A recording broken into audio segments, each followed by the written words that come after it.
सभी को सादर नमस्कार।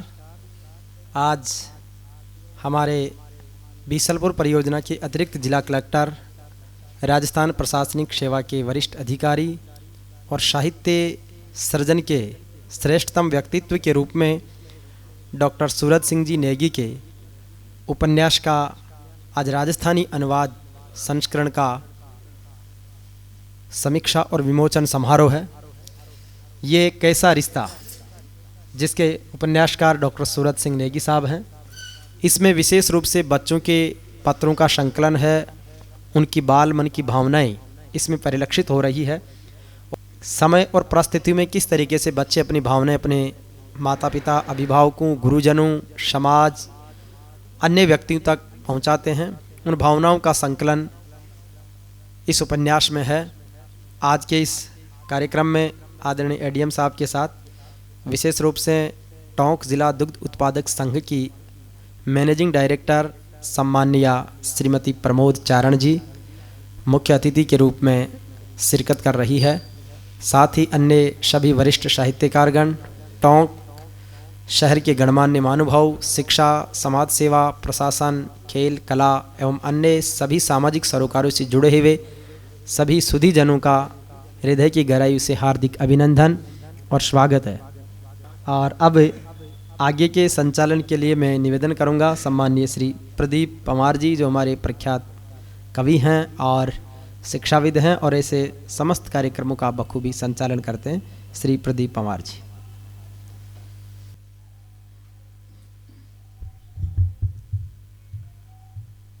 आप सभी को मैं प्रणाम करता हूं, नमन करता हूं और आज के इस कार्यक्रम में आप सबका अभिनंदन करता हूं।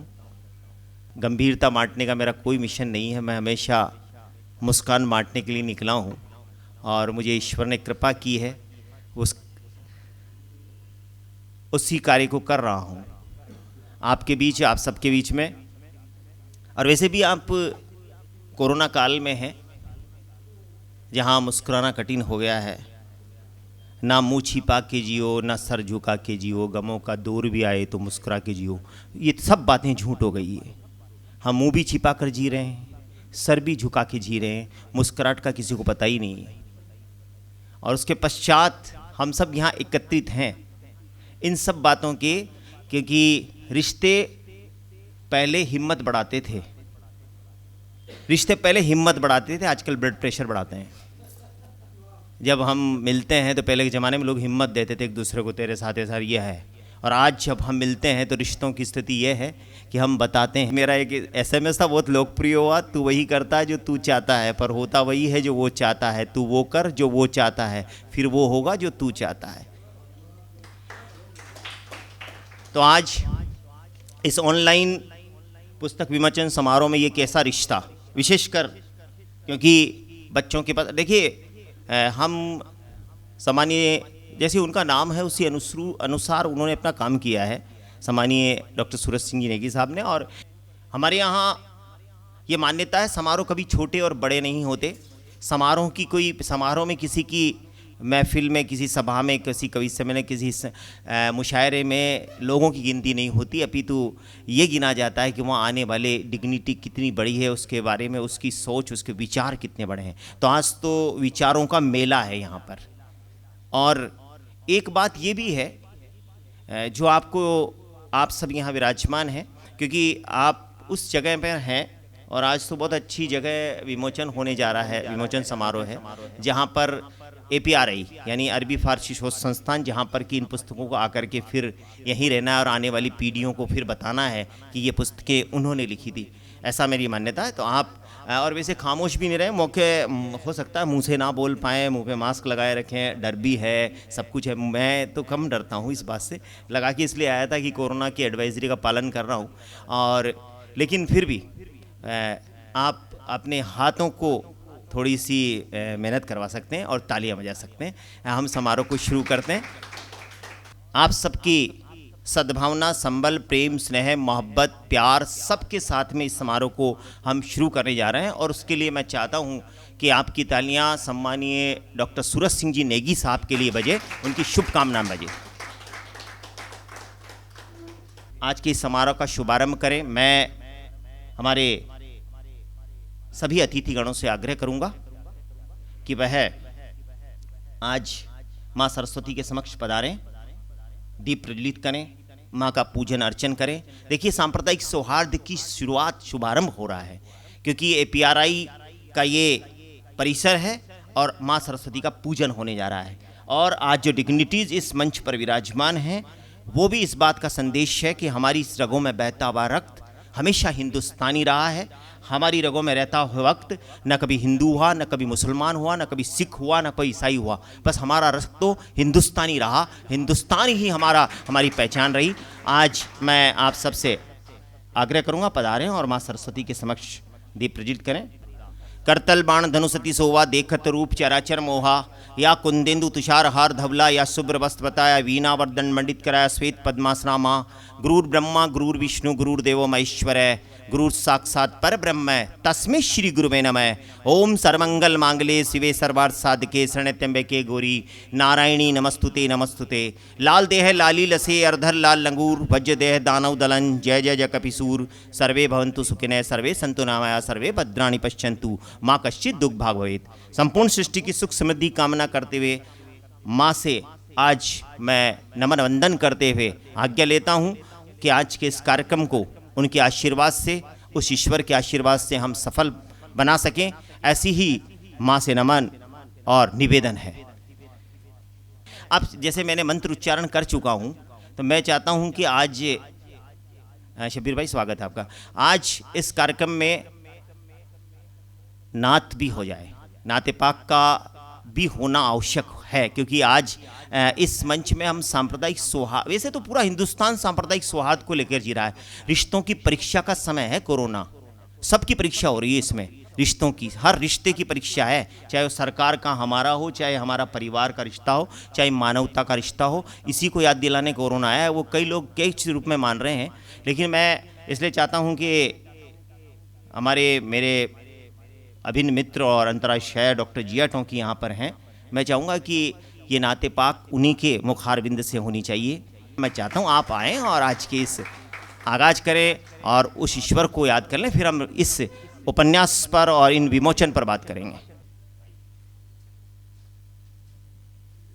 बहुत अच्छा एक सुझाव आया, और कि नाते पाक भी होनी चाहिए। मंत्रोच्चारण से प्रदीप जी ने अपने संचालन का आगाज़ किया, और सच्ची बात यह है कि जिस शख्सियत के ज़िक्र के लिए मुझे यहाँ पर आमंत्रित किया गया है, मुझे मदऊ किया गया है माइक पर, वो शख्सियत हमारे यहाँ ही नहीं बल्कि सब पूरे आलम में रहमतुल लिल आलमीन उन्हें कहा गया है। पूरे जहान के लिए वो रहमत बनकर आए थे। रहमतुल लिल मुस्लिमीन ने उन्हें नहीं कहा गया, रब्बुल आलमीन ने भी उन्हें रहमतुल लिल आलमीन कहा गया कि वह पूरी सृष्टि के लिए, पूरी दुनिया के लिए, तमाम आलमों के लिए रहमत बनाकर भेजे गए। उनका हम जिक्र करने जा रहे हैं, और इसी को लेकर कुंवर महेंद्र सिंह बेदी ने कहा था कभी कि इश्क हो जाए किसी से कोई चारा तो नहीं, इश्क हो जाए किसी से कोई चारा तो नहीं, सिर्फ मुस्लिम का मोहम्मद पे इजारा तो नहीं। मोहम्मद साहब की इस जिक्र से आज का आगाज़ मैं 2-3 शेर पढ़ देता हूँ। हुक्म सर आँखों पर बोहरा साहब ने तजवीज़ पेश की, उसके लिए उनका भी शुक्रिया।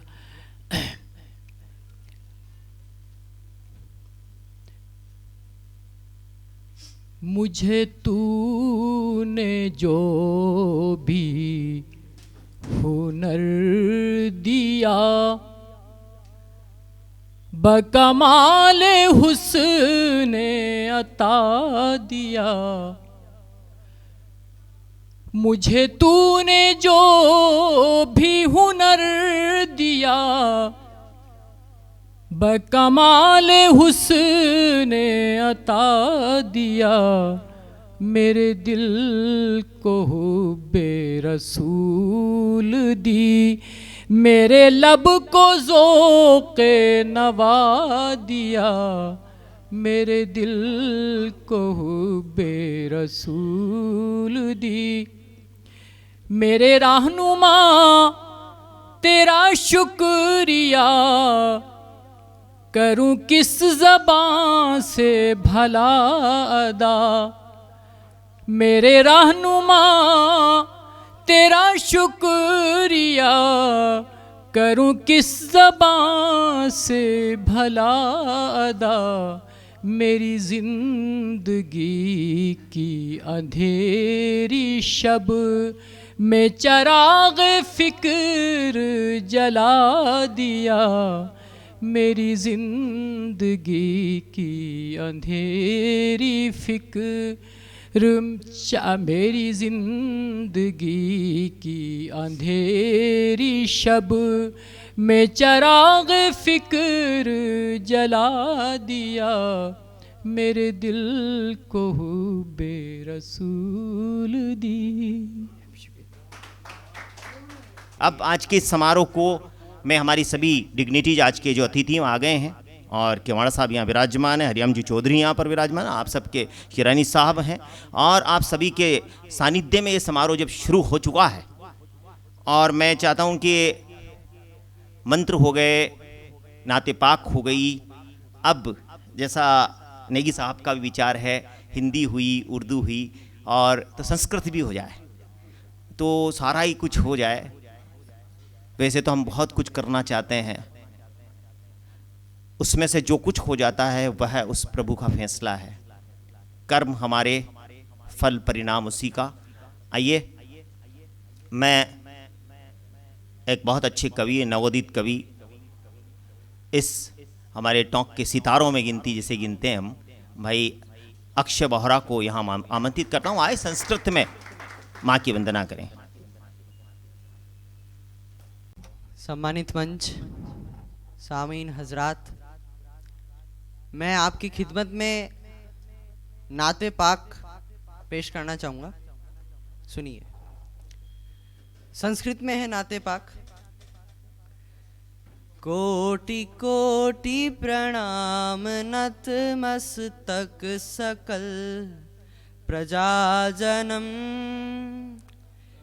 दीन बंधु दयानिधि अभिनंदनम सुस्वागतम शाहे उमम शाहे उमम। आत्मा निर्मल अधर मधुदेह कुंदन कंचनम, आत्मा निर्मल अधर मधुदेह कुंदन कंचनम, चंद्रमुख रति नारी मणिमानिक नयन पद पंकजम शाहे उमम शाहे उमम। स्वर मनोहर शीतलम छवि मोहनी प्रिय दर्शनम, स्वर मनोहर शीतलम छवि मोहनी प्रिय दर्शनम, दानी परमावीर अरु करुणानिधि पुरुषोत्तमं शाहे उमम शाहे उमम। जन्मतिथि द्वादश रवि उल्लवलम शुभ मंगलम, जन्मतिथि द्वादश रवि उल्लवलम शुभ मंगलम, प्रतिभा अद्भुत अलौकिक प्रतिमा अति सुंदरम शाहे उमम शाहे उमम। और तीर्थ रूपम स्वर्ग सम मक्का नगर अति पावनम, तीर्थ रूपम स्वर्ग सम मक्का नगर अति पावनम, और पिन पुण्य बिरदु सुशोभितम अरुआज ज्योति जन्मे स्थलम शाहे उमम शाहे उमम नीति सर्जक धर्म रक्षक न्याय वर्धक सत्यमम कि नीति सर्जक धर्म रक्षक न्याय वर्धक सत्यमम और चक्रवर्ती कर्म योगी युग पुरुष अभिनंदनम शाहे उमम शाहे उमम आमिना अति पावनी जननी अहो सौभाग्यमम माँ का जिक्र है कि आमिना अति पावनी जननी अहो सौभाग्यमम और पितृ अब्दुल्ला जन प्रतिमा महोपाध्यमम शाहे उमम शाहे उमम चतुर्भुज सिद्धि को फारूको गनी अरु हैदरम चतुर्भुज सिद्धि को फारूको गनी अरु हैदरम फातिमा प्रिय दर्शनी हसनैन सत्य कुटुंबकम शाहे उमम शाहे उमम भूमि बन शशि चंद्र जल वायु गगन गिरि सुंदरम भूमि वन शशि चंद्र जल वायु गगन गिरि सुंदरम और सकल जगत भजत भज नज़मी तू भी शाहे उमम शाहे उमम शाहे उमम।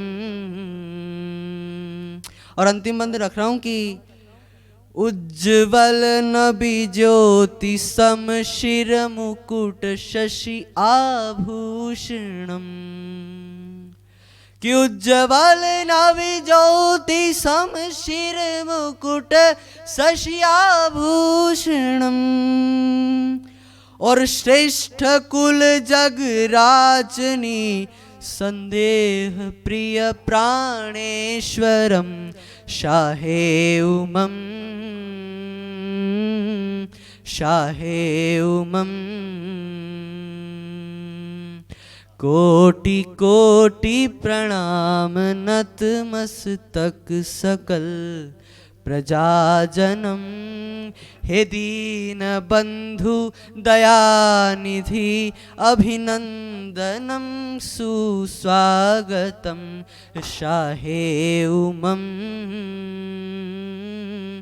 शाहे उमम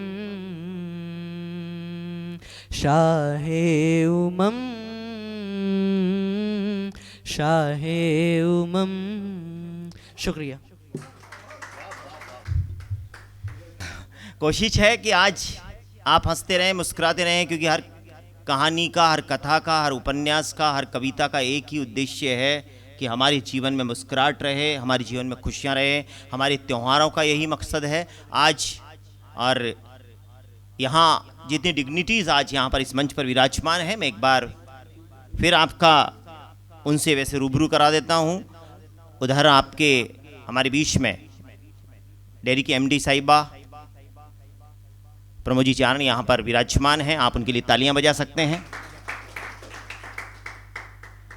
और उनके पास में, ठीक उनके पास में, जिनको ऐसा कोई व्यक्ति नहीं है जो टोंक का हो सकता है उनसे मिला ना हो, लेकिन उन्हें जानता है, उनके नाम से जानता है। और जब भी टोंक में अगर कोई कैप्टन शब्द लाया जाए तो कोई इस बात पे विचार ही नहीं करेगा उसके आगे कौन सा शब्द आने वाला है। यानी कैप्टन शमशेर साहब यहाँ पर हैं, मैं चाहता हूँ तालियाँ बजाकर उनका अभिनंदन करें। हर वक्त जवान रहने वाले व्यक्ति हैं और उन्होंने अपनी जवानी के सबूत टोंक में बहुत दिए हैं, इसमें कोई दो राय नहीं है। वह है युवा हैं और युवा रहेंगे, ऐसी मैं उनसे शुभकामना मेरी उनके साथ है। और इसके साथ ही हमारे APRI के डायनेमिक डायरेक्टर सम्मानीय श्री डॉक्टर सौलत अली जी यहाँ पर हैं। शायद कोरोना काल में किसी संस्था ने इतने कार्यक्रम नहीं कराए होंगे वर्चुअल जितने सौलत साहब ने करवाए हैं, तो मैं चाहता हूँ उसके लिए भी आपकी तालियां होनी चाहिए। ऐसे ऐसे कार्यक्रम कराएं जिन्हें लोग कर देख करके आप झूम उठें। मुशायरा हो, कवि समय, ये तो है ही, पर लोक जिसमें यहाँ समझ लीजिए लोक नृत्य के कार्य में, लोकगीत के कार्यक्रम, ये सब कराए। 4 में जो टोंक की पहचान है, सब कुछ गज़ल, सब कुछ इन्होंने मतलब अंजाम दिया है। मैंने इनकी सोच को प्रणाम करता हूँ आपकी। और उसके साथ ही यहाँ विराजमान हैं हमारे बीच में सम्मानीय गुरुदेव हनुमान प्रसाद जी बोहरा साहब। उनके नाम में हनुमान है, प्रसाद है, बोहरा है, तो आप समझ सकते हैं उनके व्यक्तित्व में कितनी बात है। उन्हें विरासत में सब कुछ मिला है। और बहुत अच्छी बात यह कि विरासत में उन्होंने अक्षय को, अपने अक्षय में ये बीजारोपण हो चुका है और अक्षय उस काम को निभा रहा है। मैं शुभकामनाएं उन्हें, मतलब किसी दादा के लिए इससे बड़ी खुश बात कुछ भी नहीं होती कि उसके आंखों के सामने कोई उसकी विरासत को संभालने वाला तैयार खड़ा हो जाए। मैं सभी का अभिनंदन करता हूं इसके साथ। और इधर डॉक्टर मनु शर्मा जी यहाँ पर विराजमान हैं, आदरणीय गुरुदेव, जिनसे हिंदी का कोई भी व्यक्ति होगा वह उन्हें उनके प्रणम्य है। हिंदी के क्षेत्र में उनका कोई सानी नहीं है, आप उनके लिए तालियां बजा सकते हैं। और अच्युत ठाकुर साहब बैठे हैं और सबसे ज़्यादा उधर अशोक सक्सेना जी हैं, पत्रकारिता और हिंदी उनका, उर्दू और बहुत सारी बातें हैं। उसके साथ सुमन साहब हैं जो मास्क लगाए हुए हैं, लगाना भी चाहिए, 60 के बाद लगाना है, 60 के बाद आ गए, ये बहुत बड़ी बात है हमारी तो। हाँ 70 नहीं, मैं तो ये थोड़ी कह रहा हूँ, मैं तो उम्र बताता ही नहीं हूँ किसी की, उम्र बतानी भी नहीं चाहिए। ये तो आज इसलिए कि वो नेगी साहब की उम्र का जिक्र चल गया, इसलिए मुझे कहना पड़ा ये बात। ये मेरे से 2 साल छोटे हैं नेगी साहब। अब और लीजिए, अब आज के इस समारोह में आप सबका अभिनंदन करते हुए आप मुस्कुराते रहें, खिलखिलाते रहें कि ये जीवन आपको जो मिला है वह अमूल्य जीवन है, ईश्वर ने हमें दिया है। अब क्या होना है, कैसे होना है, ये उसको मंजूर होगा, वो होगा। हम सब यहाँ हैं आज के इस सम्मानीय डॉक्टर सूरज सिंह जी नेगी साहब के ऊपर, ये इतनी उन्होंने काम किए हैं। उस काम में मैं कुछ काम से शुरू करते हैं। वैसे तो ये विमोचन तो होना ही है, ये कैसा रिश्ता, इसके साथ ही बच्चों के पत्र। लेकिन मैं आपको बता दूं 2016 से सफ़र शुरू हुआ है और आप एक व्यक्ति को समझ सकते हैं कि जो प्रशासनिक सेवा में आता है, अल्मोड़ा की गलियों में, अल्मोड़ा की पहाड़ों में साइकिल चलाते हुए जयपुर पहुंचे। मतलब जयपुर साइकिल पे नहीं पहुंचे, ये नहीं कह रहा हूँ, जयपुर पढ़ने आए, 1983 में यहाँ आ गए। हमें ये सब बातें मैं आपके बीच में कि क्या असलियत कहानी क्या है, हम बहुत गंभीरता बांटते रहे और जितने ये बड़े लोग बैठे हैं ये बहुत गंभीर होते हैं और मैं गंभीरता का मतलब पक्षधर नहीं हूँ। मेरी मान्यता है गंभीरता जितनी कम की जाए उतना जीवन बढ़ता है। क्योंकि आज आप भी पढ़ रहे हैं, मैं भी पढ़ रहा हूँ, पढ़े लिखे तो सभी हैं ही, ऐसा तो कोई है ही नहीं। लेकिन हम ये जान पाए हैं कि कोरोना पर विजय उसी ने प्राप्त की जो मुस्कुराता रहा, जिसने तनाव से दूर रहा। वैसे तो मैंने अभी आपको बताया कि रिश्तों में लोग हिम्मत बढ़ाते हैं, पुराने लोग हिम्मत बढ़ाते थे, आजकल ब्लड प्रेशर बढ़ाते हैं, मिलते ही कहते हैं ऐसा हो जाएगा, तू ऐसा कर, वो तुरंत प्रभाव से सख्ते में आ जाता है। लेकिन मैं आप सबको धन्यवाद, आपको साधुवाद देता हूँ, आप सब यहाँ हैं। 2016 से सफ़र शुरू हुआ है जिसमें पापा फिर कब आओगे, ये कहानी संग्रह उनका पहला कहानी संग्रह है। हम सब उसके गवाह हैं। इसमें बहुत सारे लोग जो हैं वो उस कार्यक्रम में शरीक हुए थे। फिर रिश्तों की आँच आया, उसमें हम सब शामिल थे 2016 में। फिर रिश्तों की आँच का उर्दू संस्करण आया। आप हर बात पर ताली बजा सकते हैं, उपन्यास भी नहीं लिखे जाते साहब। मैं इसलिए कह रहा हूँ क्योंकि सुरेंद्र शर्मा जी ये कहते हैं कि जो उपन्यास और कविता और उपन्यास में क्या अंतर, उपन्यासकार और कवि में क्या अंतर, तो यही अंतर है कि जो कवि होता है वो सागर को बूंद बनाता है और जो उपन्यासकार होता है वो बूंद को सागर बनाता है, ये सुरेंद्र जी कहते हैं। और यही बात है, इसलिए इसके बाद एक उपन्यास उनका आया, वो था वसीयत 2018 में। आप अनुमान लगा सकते हैं एक व्यक्ति जो एडीएम, एसडीएम और सालों से प्रशासनिक सेवा में है और जिम्मेदारियां भी जिन्हें मिलती गई, वो उपन्यास भी लिख रहा है। और उसके साथ मैं आपको और बातें बताऊंगा तो आपको लगेगा सूरज सिंह नेगी हैं क्या, ऐसा लगता क्या है, ऐसा करने की हिम्मत किसमें है? मैं तो सोचता हूँ शायद कोई प्रशासनिक अधिकारी इस रूप से प्रचलित नहीं हुआ, इस टोंक जिले में तो अभी तक नहीं हुआ जिसने इस प्रकार से काम किए हों। देखिए 2018 में ऐसा हुआ, फिर 2018 में एक और उपन्यास आया नीति चक्र, जिसका कि आज जिसका राजस्थानी संस्करण आपके बीच में उसका विमोचन होने जा रहा है। इसके बाद ये पहुंच गए टोडा, और टोडा में इन्होंने एक ऐसा काम शुरू किया जिस ज़माने में मेल ईमेल फीमेल की बात कर रहे हैं हम, हो गए थे ना, अमेरिका में पूछा कि आपके यहाँ विवाह कैसे होते हैं, हमारे यहाँ तो मेल से ही हो जाते हैं, बोला नहीं हमारे यहाँ तो फीमेल से होते हैं। वो भारतीय लोगों का, लेकिन उन्होंने मेल फीमेल, ये जो इंटरनेट की दुनिया में हम खो गए हैं, जहां हम भूल गए, मोबाइल में ही हमारा पूरा जीवन हो गया है। ऐसे में आपने टोडा जाकर एक ऐसा काम शुरू किया जो शायद पीढ़ियां याद रखेंगी, वो था पाती लिखने का काम। इन्होंने पाती लिखने का एक अभियान वहाँ के बच्चों में छेड़ा, वो भी बच्चों में, उन बच्चों से जिनसे हम ये सोच रहे थे कि बच्चे क्या कर सकते हैं, उन बच्चों से इन्होंने पाती का काम शुरू करवाया, और पूरे हिंदुस्तान में वो पाती पत्र मतलब लिखने का काम शुरू हुआ। उसमें माँ की पाती बेटी, आप अगर इन संकलन को पढ़ लेंगे एक बार, मैं डॉक्टर साहब से, सोलह साहब, अगर इन संकलन को पढ़ लेंगे तो शायद मेरे ख्याल से पढ़ने के बाद में आप अपने आंसुओं को रोक नहीं पाएंगे। ऐसे ऐसे भाव विभोर करने वाले पत्र लिखे गए हैं। तो वो पत्र इन्होंने, उसका संकलन आया 2019 में, उसके बाद पिता के नाम पत्र, फिर उसके बाद एक आया सांझ के दीप कहानी संग्रह, उसका संपादन आपने किया, उसके लिए आपकी तालियां हो सकती हैं। फिर बच्चों के पत्र, अब जो आपके सामने आज उसका होने जा रहा है, और एक बगतरी फेर, यानी यही इसका नियति चक्र का राजस्थानी अपनी में समृद्ध भाषा है, आप सब जानते हैं। नियति चक्र का आज राजस्थानी अनुवाद के जो होने, अब इसके बाद ये आगरा आपके बीच में 2020 ये कैसा रिश्ता, आज हमारे ये कैसा रिश्ता, बच्चों के पत्र, नियति चक्र। यही कारण है कि नेगी साहब को, जैसे आपने बात की ना, ऐसे नेगी साहब को ये उपन्यास लिखना पड़ा, क्योंकि रिश्ते कांच की तरह होते हैं, बिखर जाते हैं, फिर उन्हें संभालना पर आजकल हम सहजते नहीं हैं, उनको बिखरने देते हैं, फिर नया कांच खरीद लाते हैं। उस तरह के हो गए, तब ये रिश्ते इस तरह हो रहे हैं, और रिश्तों का शोर भी नहीं मचा। जिनके रिश्ते गहरे होते हैं ना, शोर मचाने की आवश्यकता नहीं होती, पर हम फिर भी मचाते हैं, क्योंकि रिश्ते दिखाने पड़ते हैं। पत्नी को कहना पड़ता है मैं बहुत प्रेम करता हूँ, उसके लिए साड़ी लानी पड़ती है, तब जानते हैं। पिता के लिए भी कुछ करना पड़ता है इस ज़माने में, इसलिए ये रिश्ता कैसा, आइए उपन्यास का भी विमोचन हम करेंगे। और आज रिश्तों के जहाँ रिश्तों की बहुत बड़ी परीक्षा, और शायद हमें नहीं देनी पड़ी हो, लेकिन जिन ने देनी पड़ी है इस कोरोना काल में, वो जानते हैं।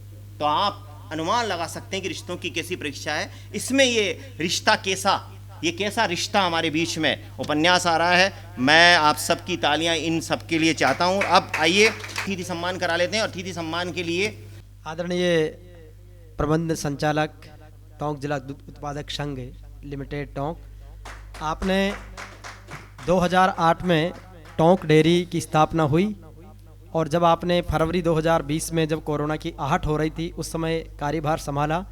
9 करोड़ की बैंक का लोन और 17 करोड़ की देनदारियां बाजार की पहली डेयरी है राजस्थान की जिसने कोरोना काल में रिकॉर्ड लाभ अर्जित करके संपूर्ण कर्जा और बैंक लोन खत्म करके 40 लाख रुपए पर मंथ लाभांश में है, और पूरे RCDF ने मॉडल के रूप में चुना है, क्लीननेस के रूप में, ग्रीन कॉरिडोर डेवलप करने के लिए, प्लांट का काम बेहतर करने के लिए, और best management door to door दूध सप्लाई के लिए।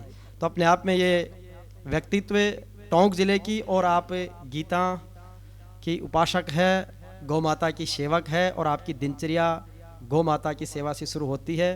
वाकई में हमने देवी स्वरूपा अनेक महिलाओं को देखा, लेकिन जो बात हमने कही कि या देवी सर्वभूतेषु शक्ति रूपेण संस्थिता, नमस्तस्यै नमस्तस्यै नमस्तस्यै नमो नमः, ऐसी देवी स्वरूप में आदरणीय मैडम को हमने देखा है, जिन्होंने 23 साल के वैधव्य जीवन के बाद, 23 साल, जिनकी शादी 15 महीने रही, सिर्फ एक बेटा है, और आपने उस जीवन को एक चुनौती को अवसर में बदल के, जैसे कोरोना की आपदा को आपने अवसर में बदला। आप देख सकते हैं 23 ईयर्स की विधवा, और वो भी फिर एक संघर्ष के साथ में बढ़े, और उसका एक लंबा संघर्ष है। हम एक डॉक्यूमेंट्री जैसे इनका कर रहे हैं, मैं इनकी कर्मनिष्ठा को बारंबार प्रणाम करता हूं, और प्रदीप पवार साहब तो बहुत अच्छे शब्दों में इसको व्यक्त कर सकते हैं। मैंने केवल आपके सूचनार्थ इतनी सी हिम्मत की है, क्योंकि इनके व्यक्तित्व को देखकर मुझे लगता है कि इस धरती अभी वीर प्रसूता है, और वसुंधरा ऐसे महापुरुषों से है। मैं एक बार चाहता हूं कि देखिए, मैं तो आपको एक शब्द बता सकता हूं आपके लिए मैडम, कि मैं जब भी, आज भी मैं आपसे मिला हूं, मैं तो अब जब तक भी ये अखबार में पढ़ता था तो ये समझता था ये पुरुष का नाम है। आप महिला होकर पुरुष का परिचायक हैं, ये इनकी जीवन है। हमारे बीच में है, उसमें कैप्टन शमशेर साहब यहाँ पर विराजमान है। मैं चाहता हूँ उनका अभिनंदन हो, स्वागत हो, और नेगी साहब उनका।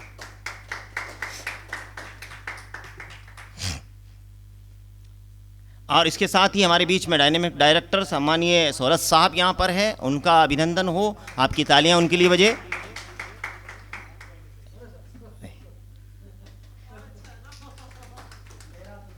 हाँ, सोलह साहब के बाद बोहरा साहब, हनुमान प्रसाद जी बोहरा साहब को तालियां बजाएं बोहरा साहब के लिए। डॉक्टर मनु शर्मा जी,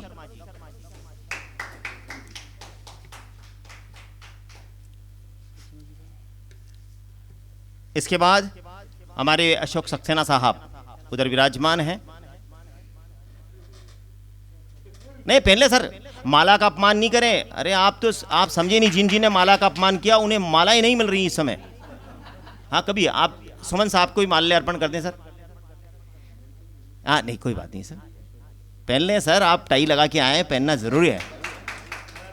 एक बार तालियां हो जाए हमारे सभी अतिथियों के लिए।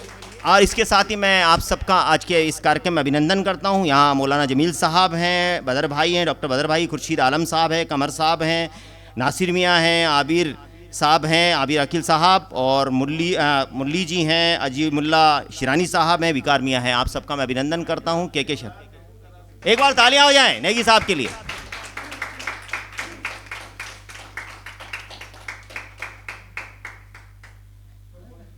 चलिए कोई बात नहीं।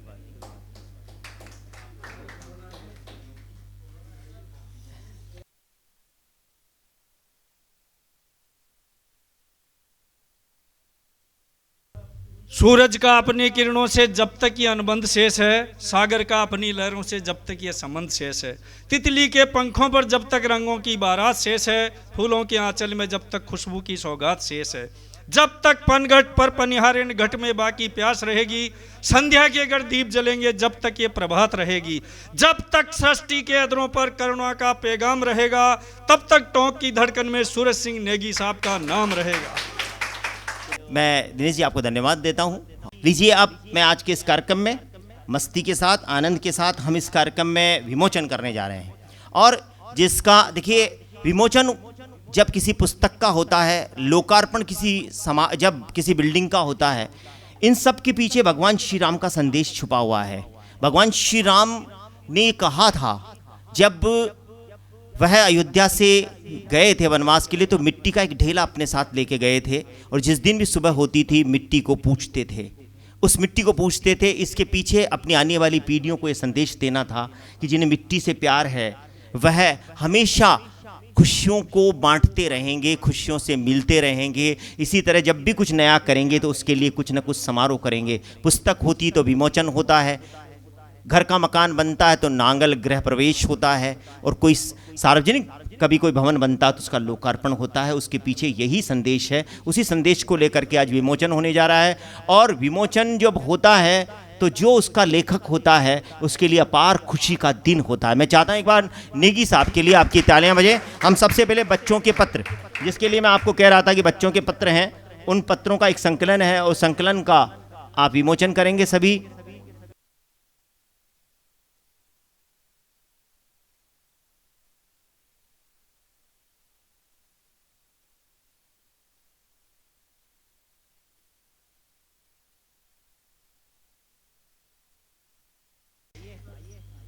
अब हम बगतरा फेर का करेंगे। पुस्तक को बाद में देखें सर एक बार उसका। अब हम बगतरा फेर, जो अनुवाद है नियति चक्र का, बगतरा फेर, श्रीमती विमला नागला जी ने इसे अनुवादित किया है। मैं उन्हें शुभकामनाएं देता हूं, और नेगी साहब को भी शुभकामनाएं हैं आप सबकी तरफ से। धन्यवाद विराजे सर। अब वो आ रहा है जिसका हमें इंतजार है, वो उपन्यास जो नेगी साहब की तारीख में एक और नया उपन्यास जुड़ने जा रहा है। समाज को मैं क्या दे जाऊंगा, मैं अपनी लेखनी से सब कुछ दे जाऊंगा, वो वाली स्थिति में है। और अब ये कैसा रिश्ता, इस उपन्यास को जब आप पढ़ेंगे तो जान जाएंगे रिश्तों की परिभाषा। और आपकी तालियां हो जाएं उनके लिए।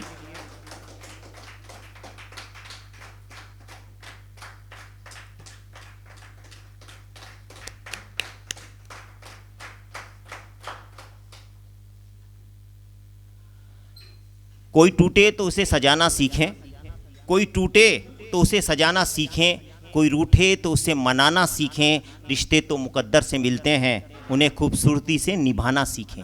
यही ज़िंदगी का फ़लसफ़ा है, और जो रिश्ते निभा जाते हैं वही रिश्तों के काबिल हो जाते हैं। अब आइए, इस उपन्यास के बारे में, आज के विमोचन समारोह के बारे में मैं एक बार फिर से आप सबका अभिनंदन करता हूं, और हम सब एक बार जोरदार तालियों से नेगी साहब को इसकी शुभकामना दे दें। तीनों पुस्तकों का विमोचन हो चुका है।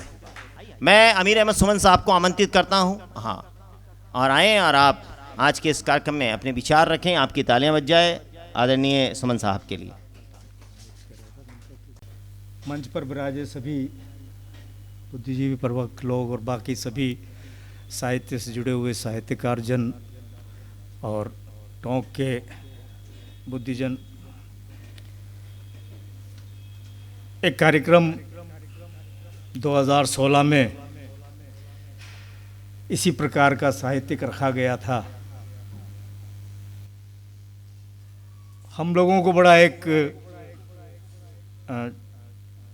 जोश, एक नई बात देखने को मिली कि टोंक की धरती पर जो हमारे यहाँ साहित्य सर्जन के लिए सदा से ही उपजाऊ रही है, वहाँ पर वापस साहित्य सर्जन का काम शुरू हुआ। अजीम प्रेम जी फाउंडेशन में वो कार्यक्रम था। नेगी साहब का पहला कार्यक्रम था, और नेगी साहब से मैं पहली बार साहित्यकार के रूप में मैंने पहली बार जाना था। ये 2016 की बात है। पापा फिर कब आओगे, ये सोचा था कि ठीक है, एडमिनिस्ट्रेशन से जुड़े हुए आदमी हैं, टाइम मिला, एक नोवेल लिख लिया, एक कहानी लिख ली, ठीक है। लेकिन उसके बाद 2018, 2019 और 2020 रिश्तों की आंच जब आई तो वो 2016 में आई। 2016 में आपकी 2 किताबें आई, पापा फिर कब आओगे और रिश्तों की आंच। और सबसे बड़ी चीज़ तो ये थी कि रिश्तों की आंच का उर्दू में भी अनुवाद किया गया। डॉक्टर अजीज़ुल्लाह शिरानी यहाँ बैठे हुए हैं, इनको भी मैं बड़ा इनका आभार कि आपने उन पाठकों के लिए बहुत आसानी कर दी थी। विशेषकर मेरे परिवार में तो बहुत आसानी हो गई कि हाँ, नेगी साहब की किताब बड़ी अच्छी है, कहने के लायक बने, क्योंकि उसका उर्दू अनुवाद पढ़ लिया, बड़ा मशहूर रहा। और शायद मैं आपको एक बात और बताऊं कि नेगी साहब की किताब का राजस्थानी में नियति चक्र भगत रो फेर अनुवाद हुआ है। रिश्तों का आँच का शायद पंजाबी में भी कहीं अनुवाद चल रहा है, जो शायद होगा। ये एक देखिए, लिख देना ही नहीं, अनुवाद। और यहीं के आपकी इन 4 उपन्यासों के ऊपर, 4 कृतियों के ऊपर एक मैडम ने जो है पूरी समीक्षात्मक एक पुस्तक ही छाप दी। वो अपने 4 उपन्यासों के नाम से था, जो कि मार्केट में आ चुका है वो वर्क। और डॉक्टर रेणु बाला थी, उन्होंने काम किया। और मैं जहाँ तक सोचता हूँ, आने वाले 5-6 साल के बाद डॉक्टर नेगी के ऊपर पीएचडी करना शुरू कर देंगे लोग। मैं आज कह रहा हूँ, आप, मैं इनको तो पहले कह चुका हूँ, क्योंकि देखो अब मेरे लिए तो गारंटी बहुत कम रह गई है, इसलिए मैं जो भी कुछ कर रहा हूँ, मैं तो वैसे इस कोरोना का भी बड़ा आभारी हूँ। अगर वो 10 साल पहले आ जाता तो मैं वो सब कुछ पढ़ लेता जो मैं अब पढ़ रहा हूँ, लेकिन वो नहीं पढ़ पाया था। लेकिन मैं अब ये महसूस भी कर रहा हूँ कि अब टाइम नहीं बच रहा, तो जितने जल्दी जो कर सकें जो कर लें। नेगी साहब का ये 5 उपन्यास जो आए, पापा फिर कब आओ से शुरू होकर के आज ये जो ये कैसा रिश्ता। ईमानदारी की बात तो ये है कि नेगी साहब एक संवेदनशील, ये जो इनकी जो इन नॉवेलों को पढ़ लेना, उसमें जो पीड़ा नज़र आएगी वो यही है कि इनकी संवेदनशीलता, इनके संस्कार, पहाड़ का दर्द और मैदान की बेईमानियाँ, इन सब से कहीं ना कहीं ये चीज़ें कहीं ना कहीं इनके नॉवेलों में मिलेंगी आपको। और इस कोरोना ने तो इन किताबों को, इन उपन्यासों को बहुत ही प्रासंगिक कर दिया। आज हम जिस युग में जीने के लिए बाध्य कर दिए गए हैं, जी नहीं रहे, जीने के लिए बाध्य कर दिए गए हैं। आज हम जिन रिश्तों के लिए कहीं ना कहीं तड़पने लगे हैं, चाहते हुए भी नहीं मिल पा रहे हैं, एक दूसरे आप फिर खैरियत नहीं पूछ सकते, पूछने जा नहीं सकते, श्रद्धा पूछने नहीं जा सकते, मिलने नहीं जाएगी, कितना भी परेशान है। एक बड़ी अजीब सी चीज़ हो रही है ऐसे वक्त के अंदर। ये कहीं ना कहीं रिश्तों की आँच या ये कैसा रिश्ता एक बड़ी सामयिक चीज़ है। इसके ऊपर चिंतन होना ज़रूरी है, इसके ऊपर मनन होना ज़रूरी है। क्योंकि मैं जहाँ तक सोचता हूँ, ये जो दरकते हुए रिश्ते हैं, संवादहीनता और संवेदनहीनता दोनों ही जो चीज़ें अभी हमारे में छाई हुई हैं, कहीं ना कहीं इनको प्रस्फुटित करने की ज़रूरत है, जगाने की ज़रूरत है, वापस कहीं ना कहीं कुरेदने की ज़रूरत है। इनकी उपन्यासों के अंदर जहाँ तक मैंने देखा है, इनके संस्कार, संस्कृति व पर्यावरण के प्रति भी कहीं ना कहीं लगाव मिल रहा है। क्योंकि वो अल्मोड़ा की घाटियाँ, भाई मैं तो अल्मोड़ा में वो अब्बू खां की बकरी याद था मुझे, तो अल्मोड़ा की कहानी, अब्बू खां की बकरी।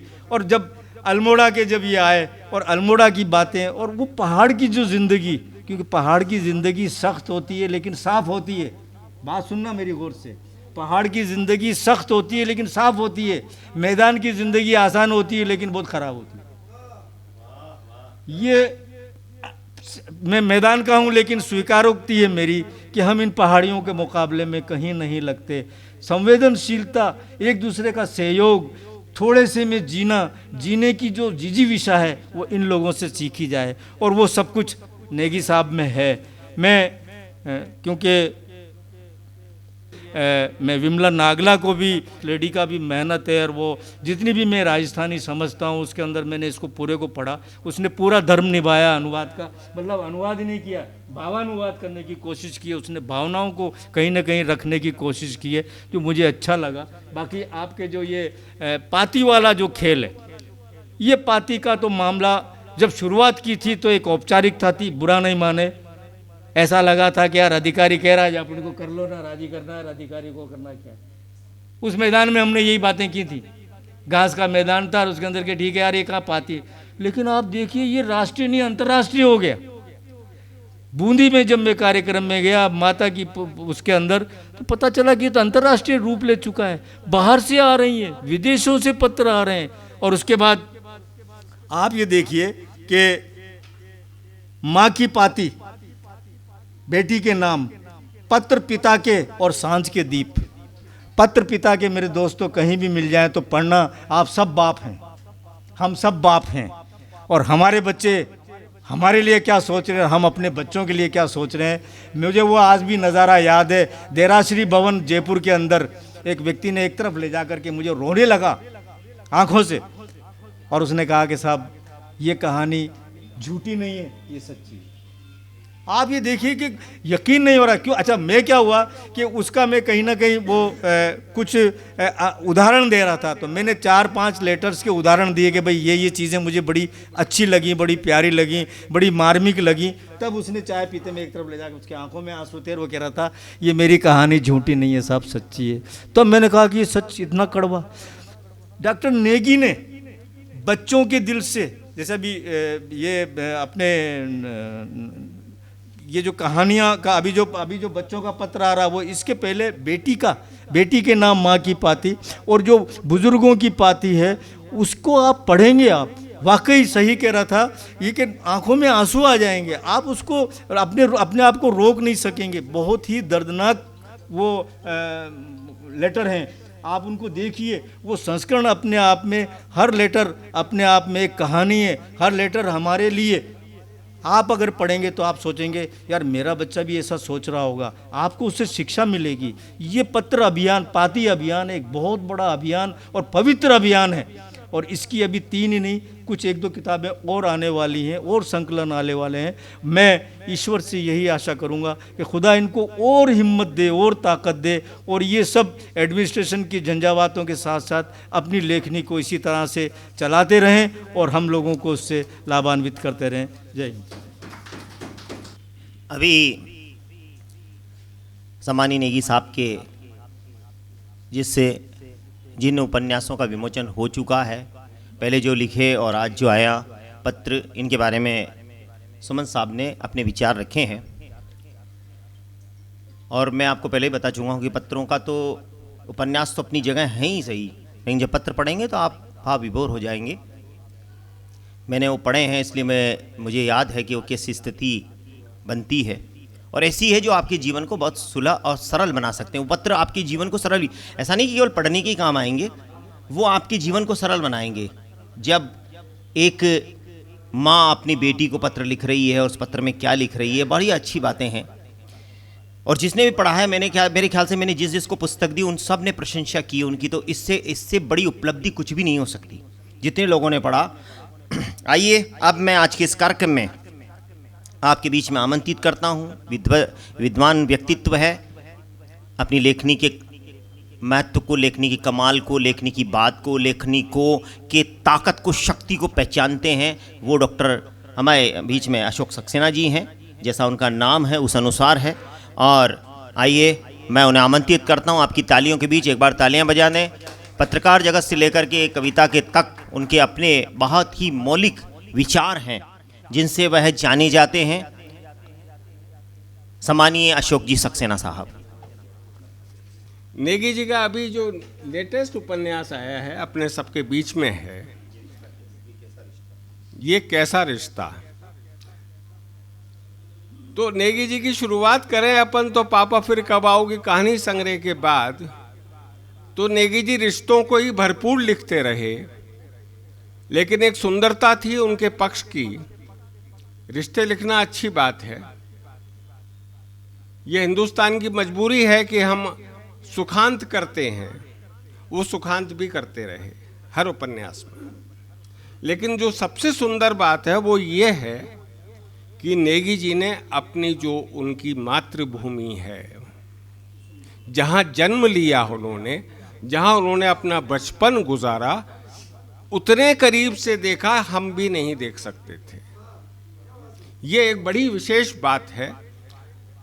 आप इस उपन्यास में भी देखेंगे और इसके पिछले जितने उपन्यास हैं उनमें भी आप देखेंगे कि वहाँ के फूल, वहाँ के त्योहार, वहाँ का विहंगम दृश्य, पहाड़ियाँ, झरने, नदी, नाले, तालाब, और उनमें वहाँ के लोगों का रचा बसा जीवन। दूसरा, किसी भी पात्र को नेगी जी शिरोमणि नहीं बनाते, सामान्य आदमी बने रहना देना चाहते हैं। और सामान्य आदमी की संवेदनाएं कैसे आसपास के लोगों से जुड़ी हुई हैं, मैं दावे से कह सकता हूं नेगी जी इसमें सिद्धस्त हो चुके हैं। तालियां तो बजा दो, इतनी अच्छी बात कही है। क्योंकि शुरुआती लेखन में तो फिर भी लगता था कि अभी लिख रहे हैं, लेकिन ये उपन्यास जो है रिश्तों की आंच, आप देखेंगे, इसे पढ़ेंगे तो मैं कॉन्फिडेंट हूं इस बात के लिए, दावा करने के लिए, कहीं नेगी जी को आप किसी भी सीमा में पीछे नहीं मानेंगे। क्योंकि इन्होंने इतना आंचलिक लिखा है, क्योंकि बरसों हो गए हमें वो साहित्य पढ़े हुए जो आंचलिकता से भरपूर होते थे, अब दिखाई नहीं देते। अब पात्र दिखाई देते हैं, उनके चरित्र दिखाई देते हैं, लेकिन आंचलिकता गायब है। लेकिन नेगी जी ने एक कमाल कर दिखाया, और इस उपन्यास में तो इन्होंने कुछ गीत भी लिखे हैं जो वहाँ के जनजीवन में, उसमें संस्कृति में रचे बसे हैं, उनके अनुवाद भी हैं ताकि हम समझ सकें। तो नेगी जी को तो हेड्स ऑफ कहता हूँ मैं कि इन्होंने अपनी इस यात्रा में अब इस मुकाम तक आ गए कि अब कहीं कोई रिक्त स्थान नहीं रहा आलोचकों के लिए कुछ कहने का, क्योंकि भरपूर हैं। और जहां तक सवाल है कि नेगी जी का जो मिशन है, इनका इंटरनल मिशन है कि समाज में ऐसी बात को जागृत किया जाए जहां सामाजिक नेतृत्व हो, समाज हमारा स्वस्थ हो, हमारे व्यवहार अच्छे हों, हमारे जीवन मूल्य अच्छे हों। इनके जो पहरेदारी कर रहे हैं नेगी जी अपने इस लेखन के माध्यम से, उसका भी कोई सानी नहीं है। क्योंकि आजकल जो लेखन हो रहा है वो इस तरह का बिल्कुल नहीं है। आजकल के लेखन में नए नए ट्रेंड तो आ रहे हैं, भाषागत खेल हो रहा है, बाजीगरी हो रही है, और कुछ लोग आंदोलन के नाम पर अपने ग्रुप बना के अब स्वयं को प्रचारित भी कर रहे हैं। लेकिन फिर एक तालियों की बात कहूँगा कि नेगी जी इन सब से अछूते हैं, एक ईमानदार लेखक के रूप में प्रतिष्ठित होने जा रहे हैं, हो चुके हैं। मैं इनको सलाम करता हूँ। धन्यवाद भाई साहब। अशोक जी को धन्यवाद। कम बोला और बहुत अच्छा बोला, और अभी आपके बीच में उन्होंने विचार रखे। और अब मैं आपके बीच में, क्योंकि सक्सेना जी ने ऐसा कहा, नेगी साहब के जीवन से वो सब बातें जो जुड़ी हुई हैं, जहाँ वो अध्यात्म से जुड़े हुए हैं, जहाँ वो संस्कृति से जुड़े हुए हैं, वहाँ अपनी वह पहाड़ी ज़मीन उन्होंने नहीं छोड़ी। आइए मैं आज के इस कार्यक्रम में आमंत्रित करता हूँ अपने विचार रखने के लिए सम्मानीय हनुमान प्रसाद जी बोहरा साहब को आमंत्रित करता हूँ। स्वप्न हो और मधुर हो तो नींद का मज़ा कुछ और है। बोहरा जी आएँ और कुछ कह जाएँ तो सुनने का मज़ा कुछ और है। जोरदार तालियां बजा दीजिए सम्मानीय बोहरा साहब के लिए। सम्मानीय मंच, सामईन हज़रत, संयोजक महोदय, अंतर्राष्ट्रीय कवि भाई प्रदीप जी पंवार और कई दिग्गज विद्वान यहाँ बैठे हुए हैं, एक एक का नाम लेना बड़ा मुश्किल है।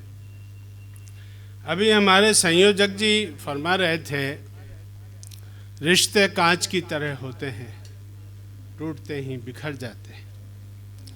रिश्ते वो होते हैं जो ब्लड प्रेशर बढ़ा देते हैं,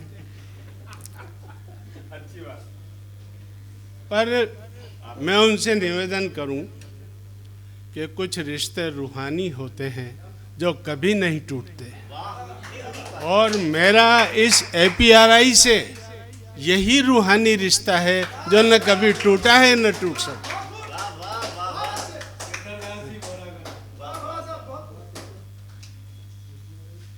मैं नेगी साहब के विषय में एक पुस्तक पढ़ रहा था, डॉक्टर रेणु बालाजी ने इनके व्यक्तित्व और कृतित्व पर बहुत अच्छा लिखा है। जो कुछ आपका व्यक्तित्व है, जैसा भी है, बहुत सुंदर शब्दों में लिखा है, वो प्रकाशित हो चुकी है। मुझे अपने पोते की 2 पंक्तियां उस समय याद आई जब मैं पुस्तक पढ़ रहा था। अक्षय बोहरा, जो कि भाई प्रदीप जी पंवार के शिष्य भी हैं, उन्होंने लिखा कि ये वो दरिया है, नेगी साहब के लिए, ये वो दरिया है जो बहता ही चला जाता है, और ये वो सूरज है जो चढ़ता ही चला जाता है। अब मैंने सोचा कि पूछा मैंने, भाई सूरज तो डूब जाता है शाम को, चढ़ता ही कहाँ जाता है? तो इन्होंने मुझे जवाब दिया कि ये सूरज जिसके उजाले में हम दिन गुजारते हैं, वो तो सुबह निकलता है, शाम को डूब जाता है, मान लिया। लेकिन नेगी साहब वो सूरज सिंह जी हैं, वो सूरज हैं जिनका उजाला कभी ख़त्म नहीं होगा। ये जो बराबर किताबें लिख रहे हैं, ये कभी समाप्त होने वाला नहीं है। ये ऐतिहासिक धरोहर है जो रखी जाएगी, उनके बाद भी लोग याद करेंगे कि ये उपन्यास सूरज सिंह जी नेगी साहब ने लिखा है। आज हम उसी रोशनी के साये में जी रहे हैं। बहुत बहुत धन्यवाद। उपन्यास और कहानी पर हम काफ़ी चर्चाएं पहले कर चुके और करेंगे। पत्रों के मामले में मैं थोड़े से अपने विचार रखकर अपना स्थान ग्रहण करना चाहूँगा। आपने एक वो जो हमारे पुराने समय से चली आ रही परंपरा थी, प्रथा थी, जिसमें मिठास था, जिसमें प्यार था, जिसमें रुमानियत थी, उसको वापस जिंदा किया है। आज भी SMS से हम समाचार भेज देते हैं, लेकिन इसमें वो मिठास नहीं आ पाता। पहले भी ये था कि खत लिखने के बाद भी नायिका ये कहती थी, कहाँ से लाएगा कासिद जुबां मेरी बयां मेरा। तो अब उन पत्रों को मैंने बचपन में पढ़ा था, वक्त गुजरा है बेकरारी में, आज भी सुकून नहीं आया, और आज भी खत की राह देखी है, आज भी उसका खत नहीं आया। खत का इतना महत्व था, खत का मजमून जान लेते थे लिफाफा देखकर, और आदमी पहचान लेते थे सरापा देखकर। खत का तो इतना महत्व है कि बेकल उत्साही साहब भी इससे पीछे नहीं रहे लिखने में। उन्होंने लिखा, जरा सी बात पर नाजुक मिजाज रूठ गया, मैं ज़रा सी बात पर नाजुक मिजाज रूठ गया, मैंने तो सिर्फ अपने ख़त का जवाब मांगा था। ये ख़तों की वो परंपरा जो ख़त्म हो रही थी, उसको नेगी साहब ने पुनः पाती के नाम से पुनर्जन्म दिया है। इनका बहुत बहुत आभार, बहुत बहुत शुक्रिया, बहुत बहुत अभिनंदन। और ये तीनों पुस्तकें जो एक उपन्यास पूरा आंचलिक है, और इसमें ग्रामीण धरोहर और ग्रामीण प्रेम और व्यवहार और वहाँ का जो जीवन है उसका दर्शन है। मैं ये बहुत कामयाब हो, लोकप्रिय हो, इसके लिए शुभकामना करता हूँ।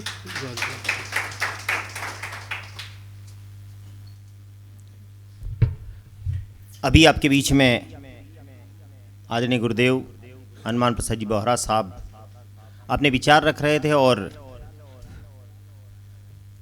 कई बातें उन्होंने दोहराई भी, कई बातें बताई भी, और जैसे उनसे उम्मीद है वैसा ही उनका वक्तव्य था। और वो जब भी बोलते हैं अच्छा, बहुत अच्छा बोलते हैं, और ये मानकर चलें। और रहा अक्षय की बात, तो अक्षय मेरा शिष्य है अवश्य, लेकिन वास्तविक रूप से सारे संस्कार आपके ही दिए हुए हैं। मैं तो मान लीजिए उसका गाइड हो सकता हूँ, और अक्षय बहुत संभावना है अक्षय में। ये नेगी साहब का कार्यक्रम इसलिए कह रहा हूँ तुम्हें, क्योंकि नेगी साहब ने जो लेखनी वहाँ से शुरू की, अल्मोड़ा से लेकर के आज नेगी साहब को यहाँ लेकर के आई है। और शायद हो सकता था ये आरएस ऑफिसर होने के बाद इनकी पहचान इतनी होती कि ये आते और चले जाते, लेकिन ये जो उन्होंने अपनी पहचान बनाई है, ये जो उन्होंने छोड़ा है अपने पीछे, वो उनको यूँ समझते हैं जैसे APRI है जो किसी को नहीं भुलाने देती किसी भी व्यक्ति को, वैसे उनकी किताबें किसी को भी सदियों तक, जहाँ तक ये पृथ्वी है तब तक निश्चित रूप से उनकी किताबें भूलने नहीं देंगी। ऐसा आज भी हम जिनके बारे में पढ़ते हैं तो वो ऐसा ही है। तो मैं बोहरा साहब को धन्यवाद देता हूँ, उन्होंने बहुत अच्छी बातें कही, लेकिन हिंदी को जिन्होंने कई आयाम दिए, हिंदी के कई शिष्य हमारे जैसे जो घूम रहे हैं इधर उधर, वो सब उन्हीं की देन रही है। आज वो हमारे बीच में हैं। हिंदी के विभागाध्यक्ष रहे, उन्होंने कविताएं लिखी, उनकी किताबें छपी, ये सब बातें हैं। लेकिन जो केले की पात में पात, पात में पात, त्यों गुणीजन की बात में बात, बात में बात, ऐसा मैं सोचता हूँ उनके लिए। मैं आमंत्रित करता हूँ सम्मानीय डॉक्टर मनोज शर्मा जी को, आएँ और आज के इस अवसर पर आपकी तालियों के बीच में अपने विचार रखें। आदरणीय गुरुदेव डॉक्टर मनोज शर्मा जी। धन्यवाद प्रदीप जी। सम्मानित मंच और साथियों, सबसे पहले तो मैं इस मौके पर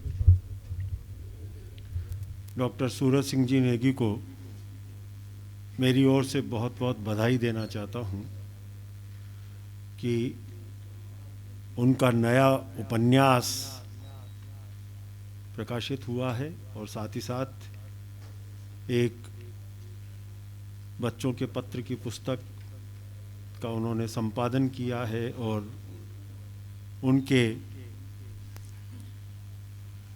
एक उपन्यास नियति चक्र का विमला जी के द्वारा राजस्थानी में अनुवाद किया गया है। तो इस मौके पर मैं विमला नागला जी को भी बहुत बहुत बधाई देना चाहूँगा।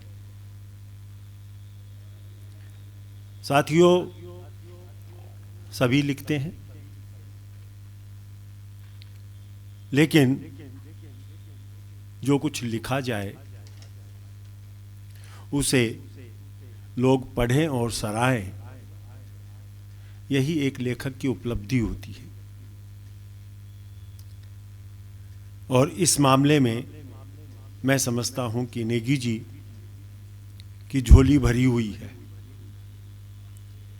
उनको अपने पाठकों का भरपूर प्यार मिल रहा है। उनके पाठक उनकी रचनाओं को पूरी गंभीरता से पढ़ रहे हैं और अपनी रचनाओं के माध्यम से नेगी जी जो कुछ अपने पाठकों को देना चाहते हैं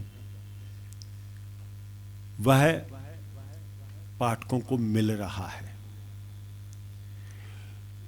क्योंकि आज नेगी जी अपनी रचनाओं के माध्यम से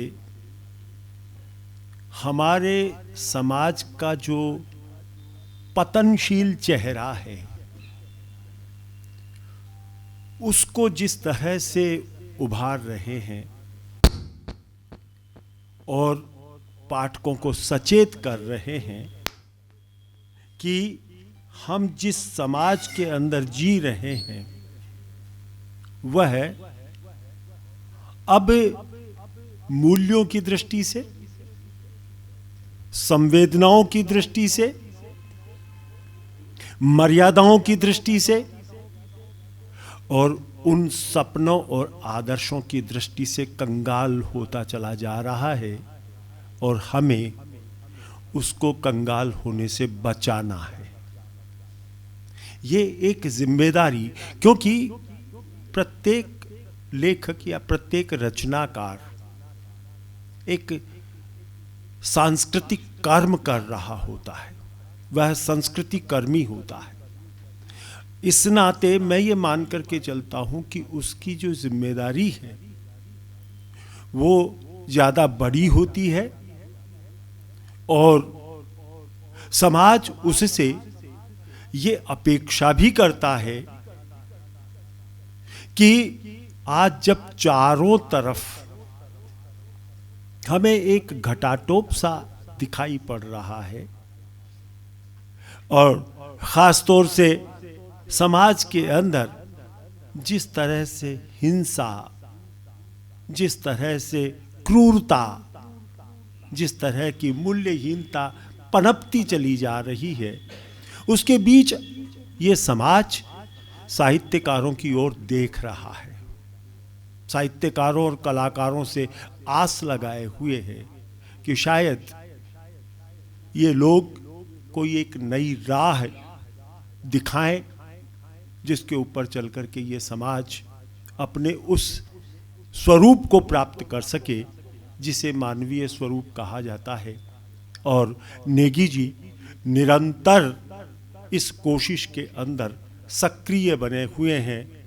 यह एक उनके रचनाकार का उजला पक्ष है, क्योंकि बहुत लोग आजकल एक नया मीडिया और हमारे सामने आ गया है और उस मीडिया ने जहां रचनाओं का जनतांत्रिकीकरण किया है वहीं जो रचनात्मकता है उसके स्तर को भी गिराया है। और मैं जिस मीडिया की तरफ इशारा कर रहा हूं, आप सब उस मीडिया से भलीभांति परिचित है, बस मैं ही परिचित नहीं हूं। मैं इसलिए परिचित नहीं हूं कि मैं उस मीडिया के ऊपर सक्रिय नहीं हूं। वो है सोशल मीडिया आपका।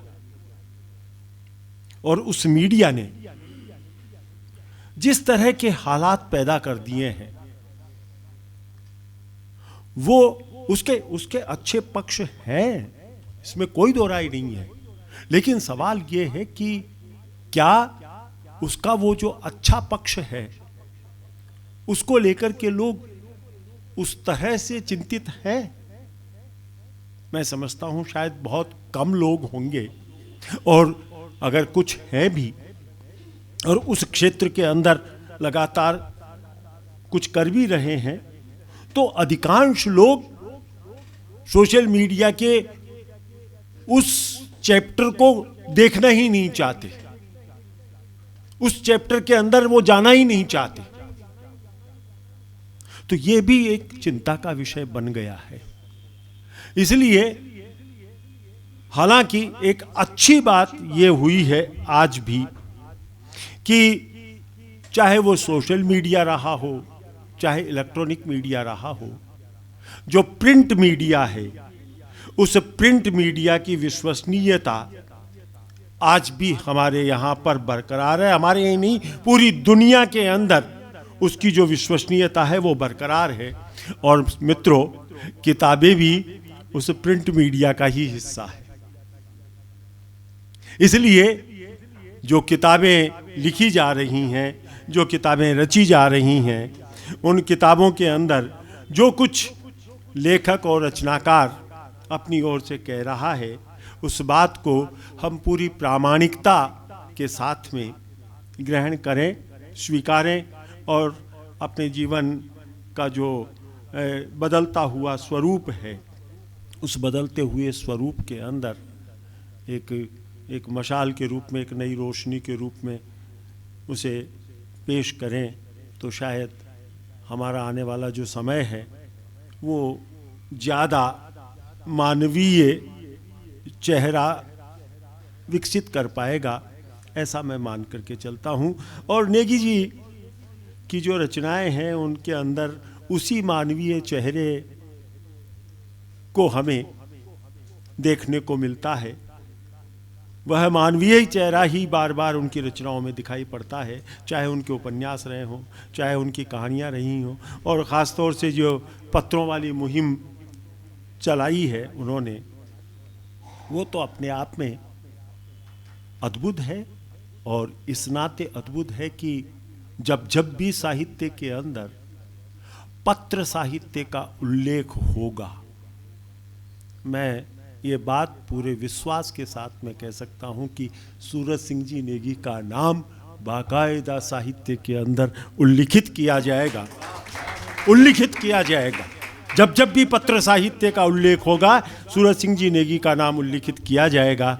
और ये इस मुहिम की एक उपलब्धि है। वो जब उसकी शुरुआत हुई थी तब तो हम सब लोगों ने सिर्फ यही माना था कि ठीक है, एक साहित्य की एक विधा जो लुप्त होती चली जा रही है, शायद उस विधा को हम, उस विधा के सूखते हुए पौधे के अंदर हम कुछ पानी डाल सकेंगे। लेकिन आज मैं देख रहा हूँ कि वह पौधा पूरी तरह से लहलहा रहा है, और लहलहा ही नहीं रहा बल्कि उसके जो फूल है वो अपनी खुशबू बिखेर रहे हैं। धन्यवाद।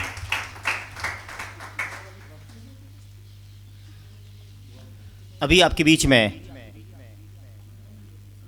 सम्मानीय डॉक्टर मनोज शर्मा जी ने बहुत सारे प्रकाश डाला, और प्रिंट मीडिया और पत्र साहित्य में जब भी उल्लेख होगा तो नेगी साहब का होगा।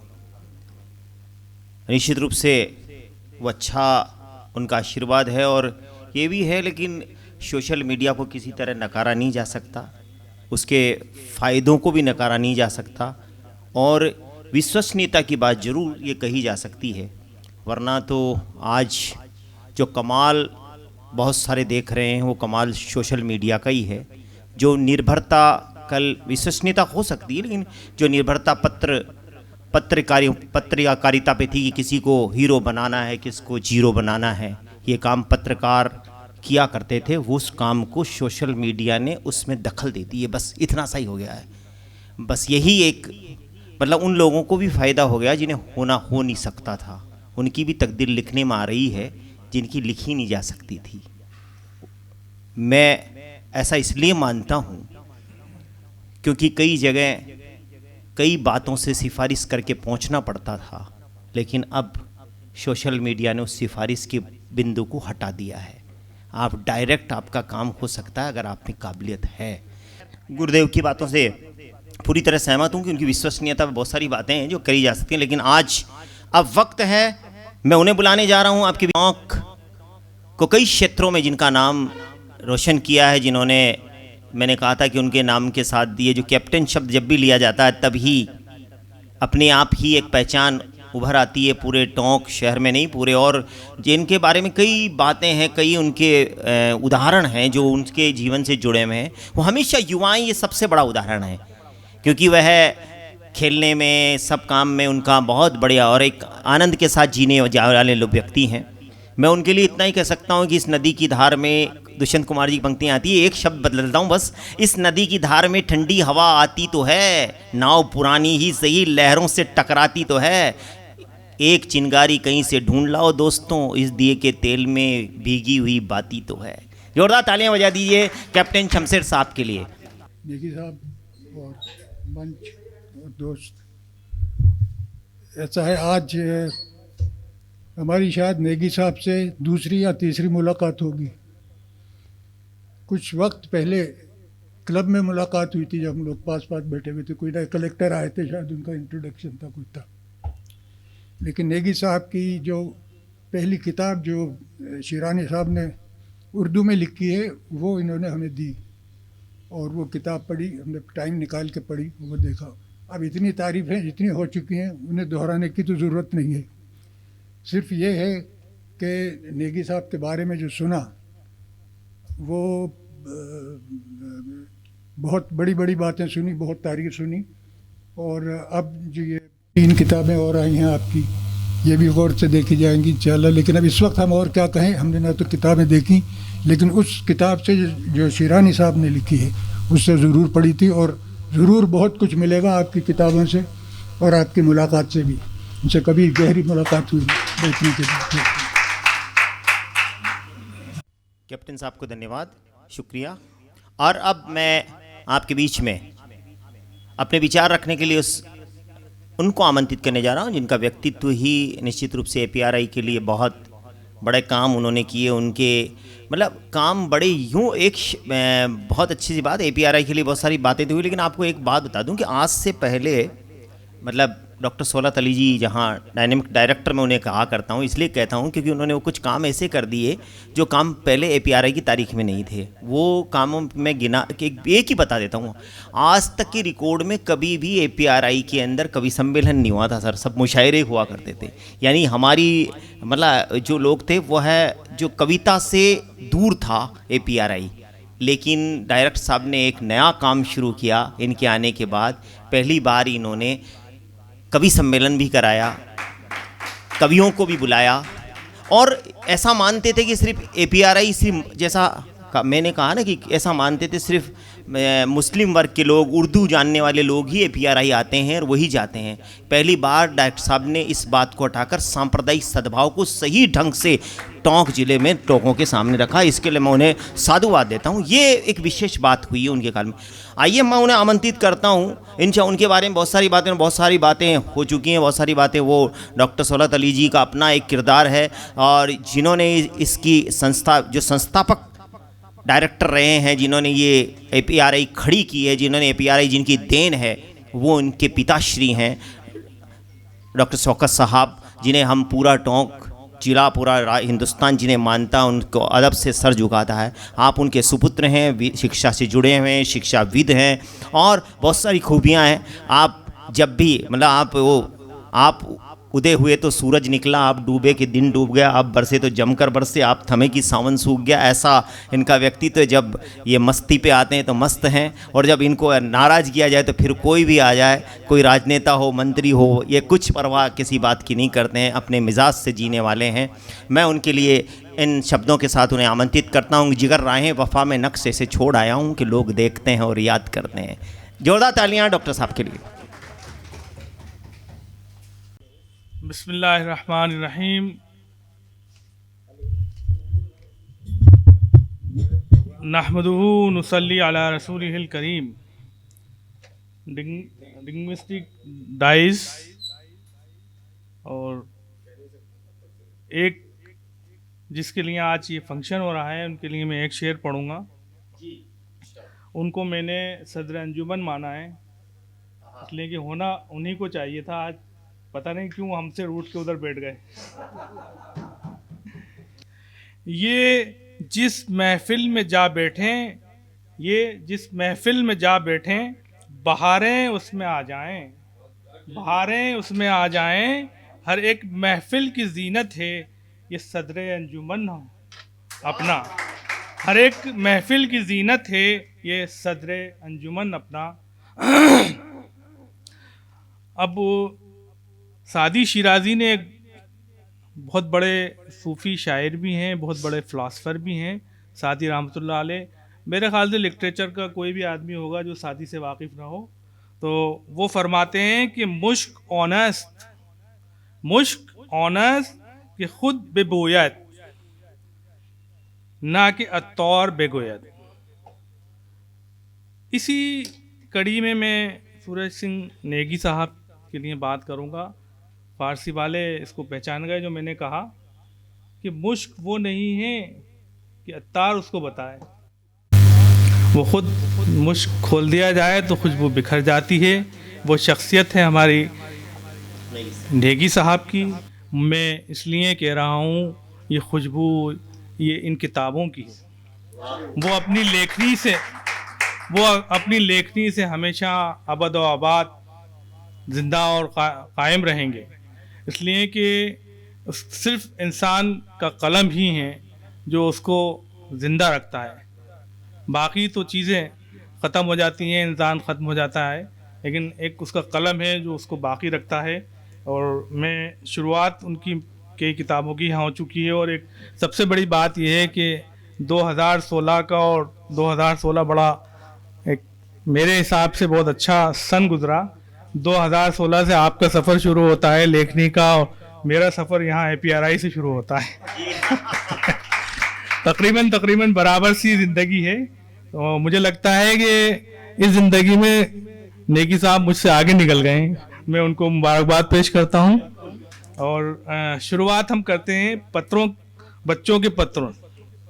असल में शुरुआत खुतूत लिखने की बहुत कदीम है, और इसको बहुत आसान तर जिसने बनाया वो गालिब थे। उन्होंने मुरासले को मुकालमे में तब्दील कर दिया।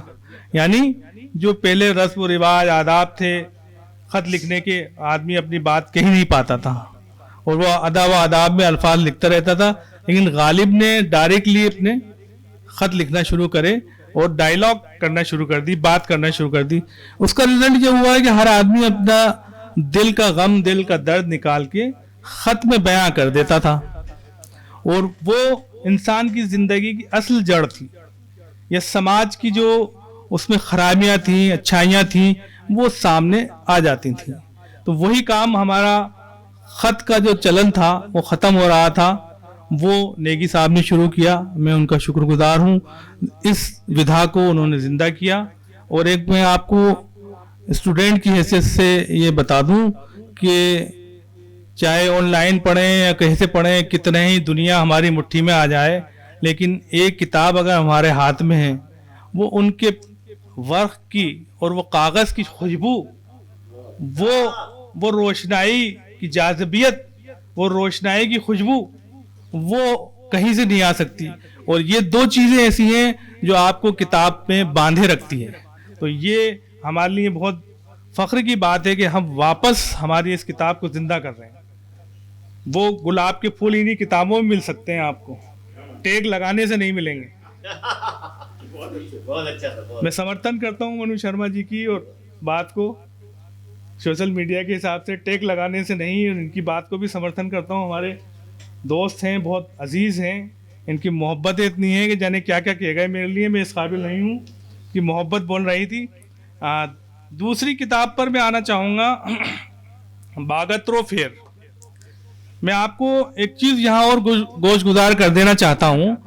अगर ज़्यादातर लोगों को हो सकता है मालूम है, मुझे मैं आपको ये बता दूँ, दुनिया का सबसे बड़ा शब्दकोश जिसको हम लुगत कहते हैं, डिक्शनरी, वो राजस्थानी भाषा की है।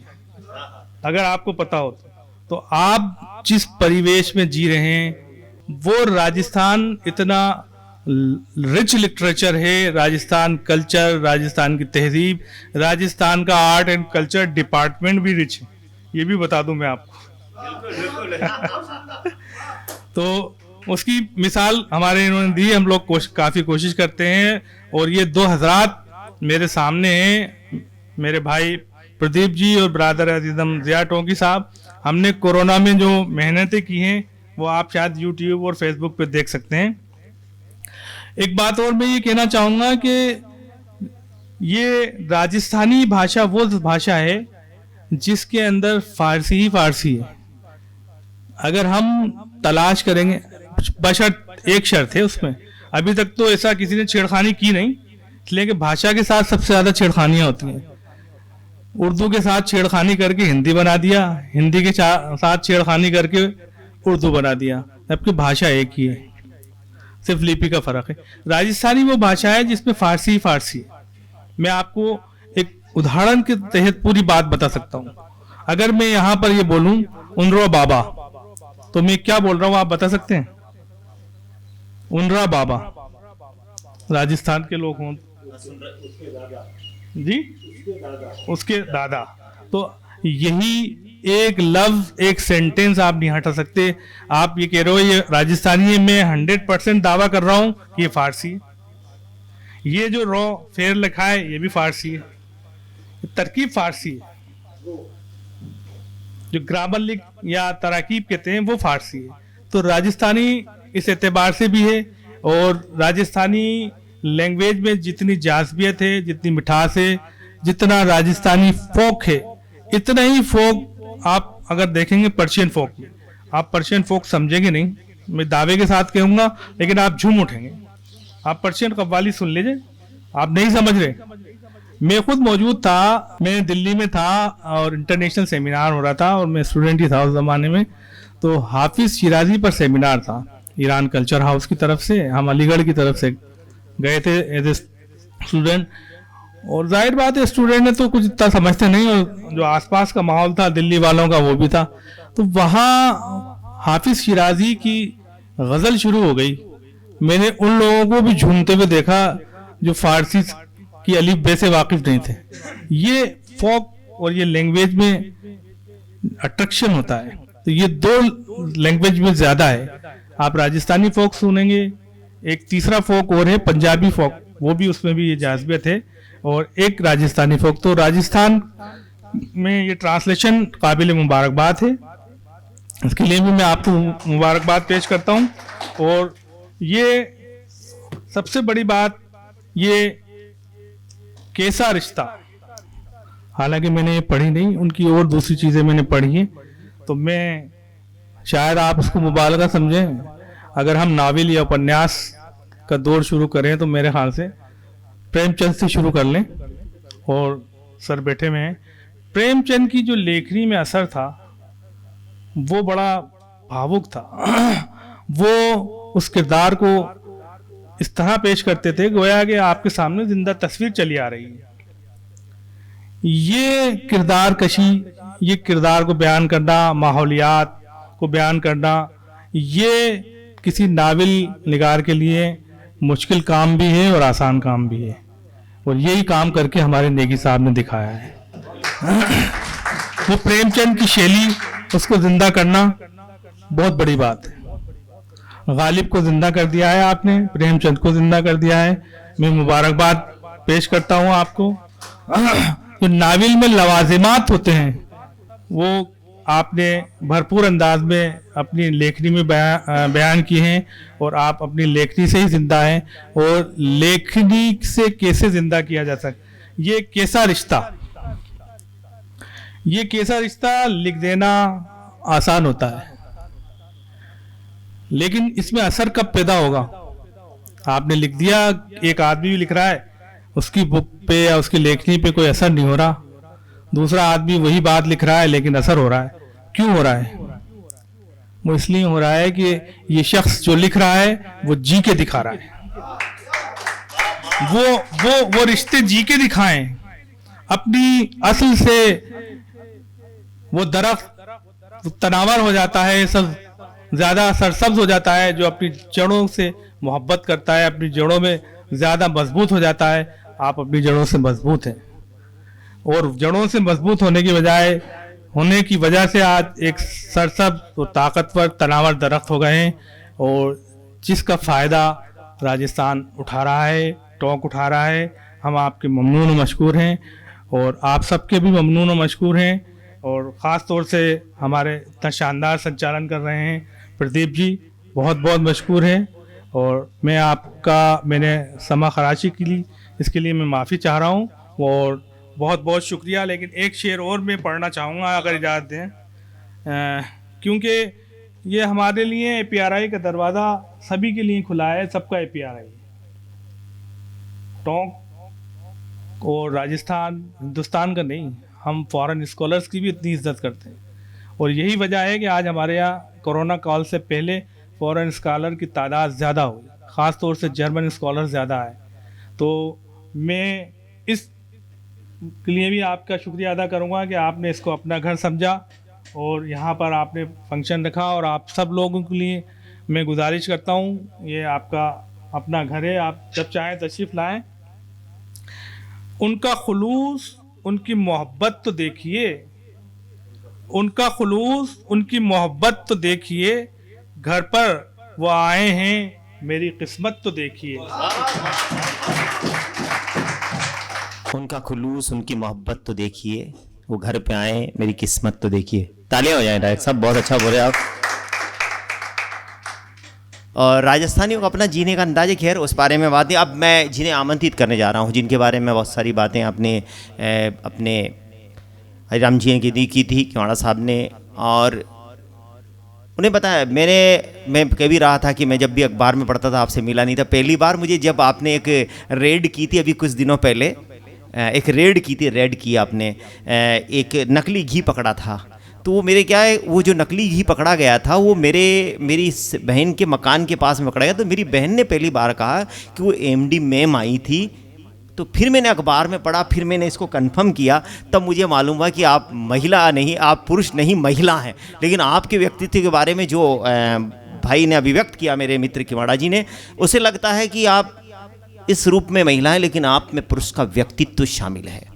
और व्यक्तित्व भी, व्यक्ति मरते हैं, व्यक्तित्व जिंदा रहते हैं। मैं आपको इन पंक्तियों से आमंत्रित करता हूं कि जब मुझे एहसास आपके जलवे का हुआ, आया नहीं कोई ख्याल मेरे ख्याल में, दोनों जहां आईना दिखलाते रह गए, लाना पड़ा आपको आपकी मिसाल में। जोरदार तालियां बजा दीजिए।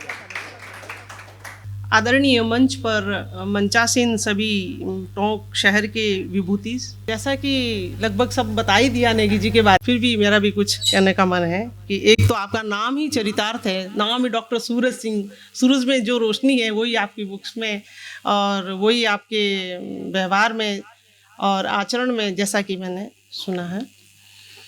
तो मैं आपको बहुत तहे दिल से बहुत हार्दिक अभिनंदन, बधाई देती हूँ आपकी बुक्स के लिए। अब रही बात राजस्थानी की और मेरे नाम की, मैं आपको बता दूं, मेरे पेरेंट्स की, पिताजी की शादी के 20 साल बाद मेरा ही जन्म हुआ। मेरे भाई नहीं है, मैं इकलौती संतान हूँ उनकी। तो उन्होंने नाम प्रमोद रख दिया। मैंने उनसे कहा कि और कोई नाम नहीं था कि आपके पास में, ये ऐसा नाम था कि नहीं, प्रमोद नाम ठीक है, हमने आपको बेटा माना। तो मेरे को बेटे की तरह ही पाला। और जब पिताजी ने ऐसे बेटे की तरह ही रखा, तो मैंने बचपन में भी कभी ऐसे बच्चियों वाला काम नहीं, मतलब बेटों की तरह ही, जैसे कि बाड़मेर जिले की रहने वाली हूँ मैं, जोधपुर में घर है मेरा। और यहाँ पे मैं जब MD आज से 10 महीने पहले जब ज्वाइन किया, तो डेयरी के हालात बहुत नाजुक थे, बहुत नाजुक। इसकी 17 करोड़ का कर्ज था। जब एक बार तो सोचा कि ऐसी जगह मेरे को कैसे पोस्टिंग दे दी है ना, लेकिन मैं घबराती नहीं हूँ कोई चीज़ के लिए, मुझे कोई डर नहीं लगता है। मैंने कहा यही काम करके बताना चाहिए, क्योंकि टोंक एक ऐसी ऐतिहासिक नगरी है जिसकी बहुत अच्छी चर्चाएं थी। तो डेयरी में ये पीछे क्यों है? मैं डेयरी में भी वो ऐसी जगह पे लाके खड़ा कर दूंगी कि टोंक डेयरी को भी लोग जानेंगे। आज राजस्थान में कोरोना होते हुए भी हमारे जो 21 दुग्ध संघ चल रहे हैं RCDF के, किसी के भी हालात अच्छे नहीं है। मतलब कि 2 महीना 3 महीने के पेमेंट्स दूध उत्पादकों को नहीं हो रहे हैं और ऑलमोस्ट कई तो लॉसेस में भी है। लेकिन टोंक दुग्ध संघ जो है आज 5 करोड़ के प्रॉफिट में है। मतलब वो 17 करोड़ का घाटा भी हटा दिया और आज हम प्रॉफिट में है। और कभी आप हमारे कैंपस पधारें, देखें तो टोंक आज टोंक नाम से जानते हैं। मैं सच माने, मेरा आप बिलीव नहीं करे, कभी आप RCDF जाके पूछना कि टोंक में अभी MD कौन है, टोंक का काम कैसा है। एवरीबॉडी नोज कि आज टोंक का जो दूध जिस गुणवत्ता का है, राजस्थान में किसी का 7 फैट दूध नहीं आता, 7 फैट। कोई भी डिस्ट्रिक्ट, इवन तक आप जयपुर चले जाओ, बीकानेर, 5 फैट से आगे किसी का नहीं है। टोंक ही दुग्ध संघ ऐसा है जो 7 फैट दूध कलेक्ट करता है। मैं इस ज़मीन को सलाम करती हूँ, यहाँ के विद्वानों को सलाम करती हूँ। और इसके अलावा मैं जैसे चूंकि वापस अपने टॉपिक पे आ जाते हैं, रही बात साहित्य की, तो मैं चारण हूँ, तो मेरे तो सब पूर्वजों ने लिखने का ही काम किया। चाहे अब आगे चले जाएं, जो सीताराम जी लालच का नाम फरमाया आपने, चंद बरदई को कौन नहीं जानता, सूर्यमल मिश्रण को कौन नहीं जानता, जिन्होंने श्रृंगार की कविताएं लिखी, वीर रस की कविताएं लिखी।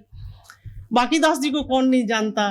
जैसे एक छोटी सी कविता मैं आपको बाकीदास जी की एक श्री हमारे करणी माता पे लिखी है। दरअसल हम लोग डिंगल पिंगल दोनों में लिखते हैं, लेकिन मैं डिंगल के बारे में थोड़ा सा बताऊंगी, शायद किसी को अच्छा है ना। तो श्री बाकीदास जी हमारे जोधपुर राजघराना के महाकवि हुआ करते थे, और उन्होंने लिखा कि भाई हे मातेश्वरी, मैं कहीं बाहर जा रहा हूं तो तू मेरी कैसी रक्षा करेगी, है ना। तो उन्होंने लिखा कि ऊंडा पानिया नदियां उतरता, ये झड़ मंडिया खग जाटा, ये सगती की जे शाय बैता घाटा बाटा, मेवा सा मांजल ठग मिलिया और नाहर आया नेड़ा, ये कुशल आपरा राखो करणी बैठा शायर बेड़ा, के बेरी विषधर सरब निवारे बढ़ती लाए बुझावे, के दोवड़ी आड़ तना भुज लंबा आचन दासा आवे, ये डाकण भूत कुए पग डिगता कड़की विजय आकाशा, ये करता याद म्या शुत करणी देव युबेड़ो दासा, ये बड़ा बड़ी पोष पूजगा पाले, ये देश विदेश महे डाढ़ाली राज दरबार रुकाले। क्योंकि चूंकि मैं जान जाती हूँ तो कुछ तो मुझे बोलना ही पड़ता है ना, है ना, है ना, है ना।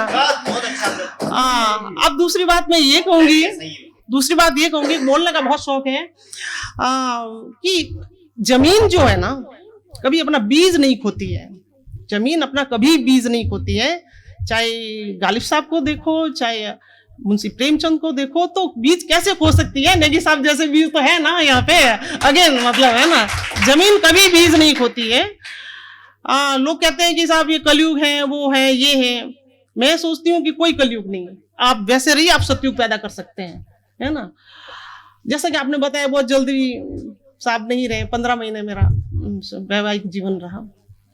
मैं कहती हूँ दुनिया में सब चीज उपलब्ध है, सब चीज अपन कर सकते हैं, ऐसा कुछ भी नहीं है। मैं गायों की सेवा करती हूँ, डिपार्टमेंट का काम जैसे एज ए सीईओ तो आप वॉच कर सकते हैं। रही बात साहित्य की, भी थोड़ी रुचि रखती हूँ, लिखती हूँ थोड़ा बहुत, है ना।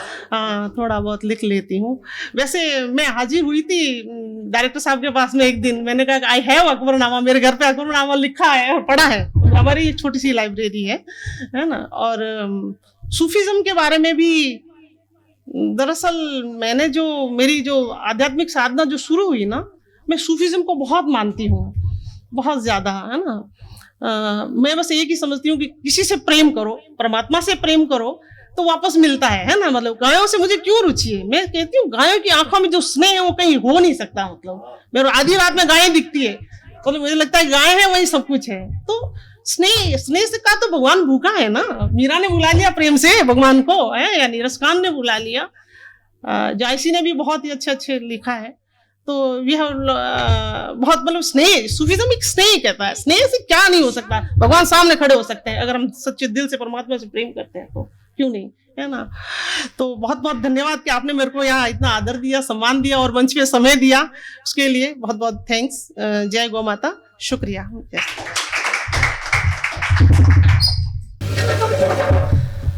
ठीक है,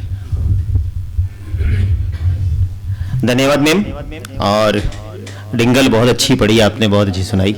मेरे मित्रों को याद दिला दिया आपने, सोनदान चारण जैसे बहुत सारे लोगों को याद आ गया आपने सुनाया। तो मेरे साथी, मैं बहुत सारी आपने अच्छी बातें कही, और वो बिल्कुल निश्चित रूप से सूफीज़ में और स्नेह, जहाँ उर्दू में इश्क कहते हैं, इश्क जब होता है जैसे होता है उसके लिए कुछ नहीं कहा जा सकता। बस एहसास, प्यार में प्यार का आभास बहुत होता है, प्यार में प्यार का विश्वास बहुत होता है। तमाम ज़िंदगी को प्रेरणा देने के लिए पहली मुलाकात का इतिहास बहुत होता है। अब मैं उन्हें आमंत्रित कर रहा हूँ, सबकी हमारी हो गई, और अब जिनके बारे में जितनी बातें हुई उससे कुछ बात मैं आपको जो नहीं हुई बता देता हूँ और उन्हें आमंत्रित करता हूँ। वो बात जो नहीं हुई, किताबें उन्होंने लिखी, आज उनकी उपन्यास का विमोचन है और विमोचन हुआ है। उपन्यास लिखने में आए, पत्रों का उन्होंने संकलन किया। इससे तो ये महसूस हो गया कि वो लेखनी से बहुत अच्छी तरह जुड़े हुए हैं। इनकी सरलता, इनका व्यक्तित्व में। लेकिन एक उदाहरण देता हूँ आपको जो इनकी इस बात को दर्शाता है, जो आपने कही कि जो जीता है, नॉवेल्स लिखे ही नहीं, उन्होंने जिया है, वो जिया है। टोंक में एक बार हमारी बात हुई तो टोंक में आप कपड़ा बैंक की शुरुआत, गरीब लोगों के लिए कपड़े इकट्ठे करने की शुरुआत, खाना इकट्ठा करने की, जिसे ओवरजॉय अभी कर रहा है, उसकी शुरुआत डॉक्टर सूरज सिंह जी नेगी ने, और इतना किया। हमारे एक बैठे हैं यादव साहब को इस बात का पता है किस तरह से वहाँ काउंटर बनाए गए, किस तरह से कपड़े इकट्ठे किए गए और कितने गरीब लोगों को, और तब से नेगी साहब टोंक वालों के दिल में बसते हैं। जो उपन्यास पढ़ना नहीं जानते उनको भी नेगी साहब को जानते हैं, ये बड़ी बात है। जो इसलिए कहता हूँ, अल्मोड़ा से चल कर के जो व्यक्ति जयपुर आते हैं और जयपुर आके कॉमर्स कॉलेज में पढ़ाई करके, एमफिल करके, पीएचडी करके इस मुकाम तक पहुंचते हैं, तो वो जो लोग होते हैं केवल किताबों में बसते हैं, उन लोगों को किताबें पढ़ने वाले लोग याद रखते हैं, लेकिन जो दिलों में बसते हैं उनको सब याद रखते हैं। तो मैं आपको इन पंक्तियों के साथ आमंत्रित करता हूँ डॉक्टर सूरज सिंह जी नेगी साहब को कि मैं सूरज हूँ, हर जिंदगी में चमक छोड़ देता हूँ। मैं सूरज हूँ, हर जिंदगी में चमक छोड़ देता हूँ, फिर लौट आने की खनक छोड़ देता हूँ। मैं सबकी आंखों से आंसू पोंछ करके सबके दिलों में अपनी झलक छोड़ देता हूँ। डॉक्टर सूरज सिंह जी नेगी। विमोचन समारोह में मंच को सुशोभित कर रहे सम्मानित मंच, इस ऐतिहासिक APRI संस्थान में इस समारोह में शिरकत कर रहे मेरे सभी स्नेहीजन, मैं आप सबका दिल से स्वागत करता हूं, आप सबको नमन करता हूं। इस कोरोना महामारी में इंसानियत को किस तरह से सोचने को मजबूर कर दिया, ये किसी से छिपा नहीं। लेकिन मेरे एक छोटे से आग्रह पर आप सब ने यहाँ आप उपस्थित हुए, मुझे आशीर्वाद दिया। ये हमेशा मुझे याद रहेगा। इस टोंक की गंगा जमनी तहजीब, यहाँ की माटी कुछ ऐसी है, मैं जब भी इससे अलग होने की सोचता हूँ तो ये माटी और यहाँ की तहजीब मुझे उतना ही नज़दीक ले आती है। मेरा बहुत ही दिली रिश्ता यहाँ के लोगों से, यहाँ की ज़मीन से जुड़ा हुआ है। मैं इस धरती को नमन करता हूँ। लेखनी का सफ़र यद्यपि मैं 7-8 साल का था तब से आरंभ हुआ, लेकिन जो उसको रोशनाई मिली वो अगर कहीं मिली तो ये टोंक की सरजमी है। इसलिए मेरे लेखनी में जो बरकत मिली है वो आप लोगों के सबके आशीर्वाद से, यहाँ की धरती के आशीर्वाद से मुझे मिली है। आज जिन 3 पुस्तकों का यहाँ लोकार्पण हुआ है, विमोचन हुआ है, उनमें सबसे पहली पुस्तक जो थी वो बच्चों के पत्र। बच्चों के पत्र हम अगर पढ़ेंगे, आप पढ़ेंगे तो कहीं लगेगा नहीं कि जैसा हम सोचते हैं, दरअसल हमारे बच्चों के लिए सभी सोचते हैं, लेकिन इन पत्रों को पढ़ने के बाद यह अवश्य महसूस होगा, मैं दावे के साथ कह सकता हूँ कि क्या मेरे बच्चे इतना सोच सकते हैं। आज जो जनरेशन गैप की बात है वो यही है। एक माँ बाप ये सोचते हैं कि बच्चे हमारे लिए कुछ नहीं सोचते, बच्चे हमारी बातों को जहन में नहीं रखते। लेकिन दूसरा जो पक्ष है इसका, आप उनके दिल में झांक के देखिए। बच्चे को अगर बच्चा बना करके अगर सोचा जाए तो इन पत्रों को पढ़ने से मालूम होगा कि इनमें कितनी खूबियाँ हैं, कितनी अच्छाइयाँ हैं। और निश्चित रूप से मैं कह सकता हूँ, मैंने कई कई बार एक एक पत्र को पढ़ा है और इन पत्रों में इतनी गहराई है कि जिन भी बच्चों ने ये पत्र लिखे हैं, मैं उनके माता पिता को सलाम करता हूँ कि उन बच्चों को इतने अच्छे संस्कार दिए हैं कि उन्होंने अपनी लेखनी उठाई और माता पिता के बारे में लिखा। पत्रों के साथ जुड़ने का जो सिलसिला है वो मेरा बहुत पुराना है। जब मैं चौथी कक्षा में था तब से पत्र लेखन की तरफ मैं मुड़ा। एक लंबी कहानी है, यहाँ समय नहीं है। जब यहाँ टोंक में ही मैं पदस्थापित था, आप सभी सम्मानित यहाँ विराजमान हैं, तो एक छोटा सा प्रयोग किया था और वो प्रयोग इस कदर आगे बढ़ेगा इसकी हमने उस समय कल्पना नहीं की थी। आज पूरे हिंदुस्तान भर के, वर्ल्ड के 700 से भी ज़्यादा ऐसे लोग हैं जो हमारे साथ जुड़ चुके हैं। उनमें सभी साहित्यकार नहीं हैं, सभी लेखक नहीं हैं, सभी प्रशासनिक अधिकारी नहीं हैं, सभी प्रोफेसर नहीं हैं।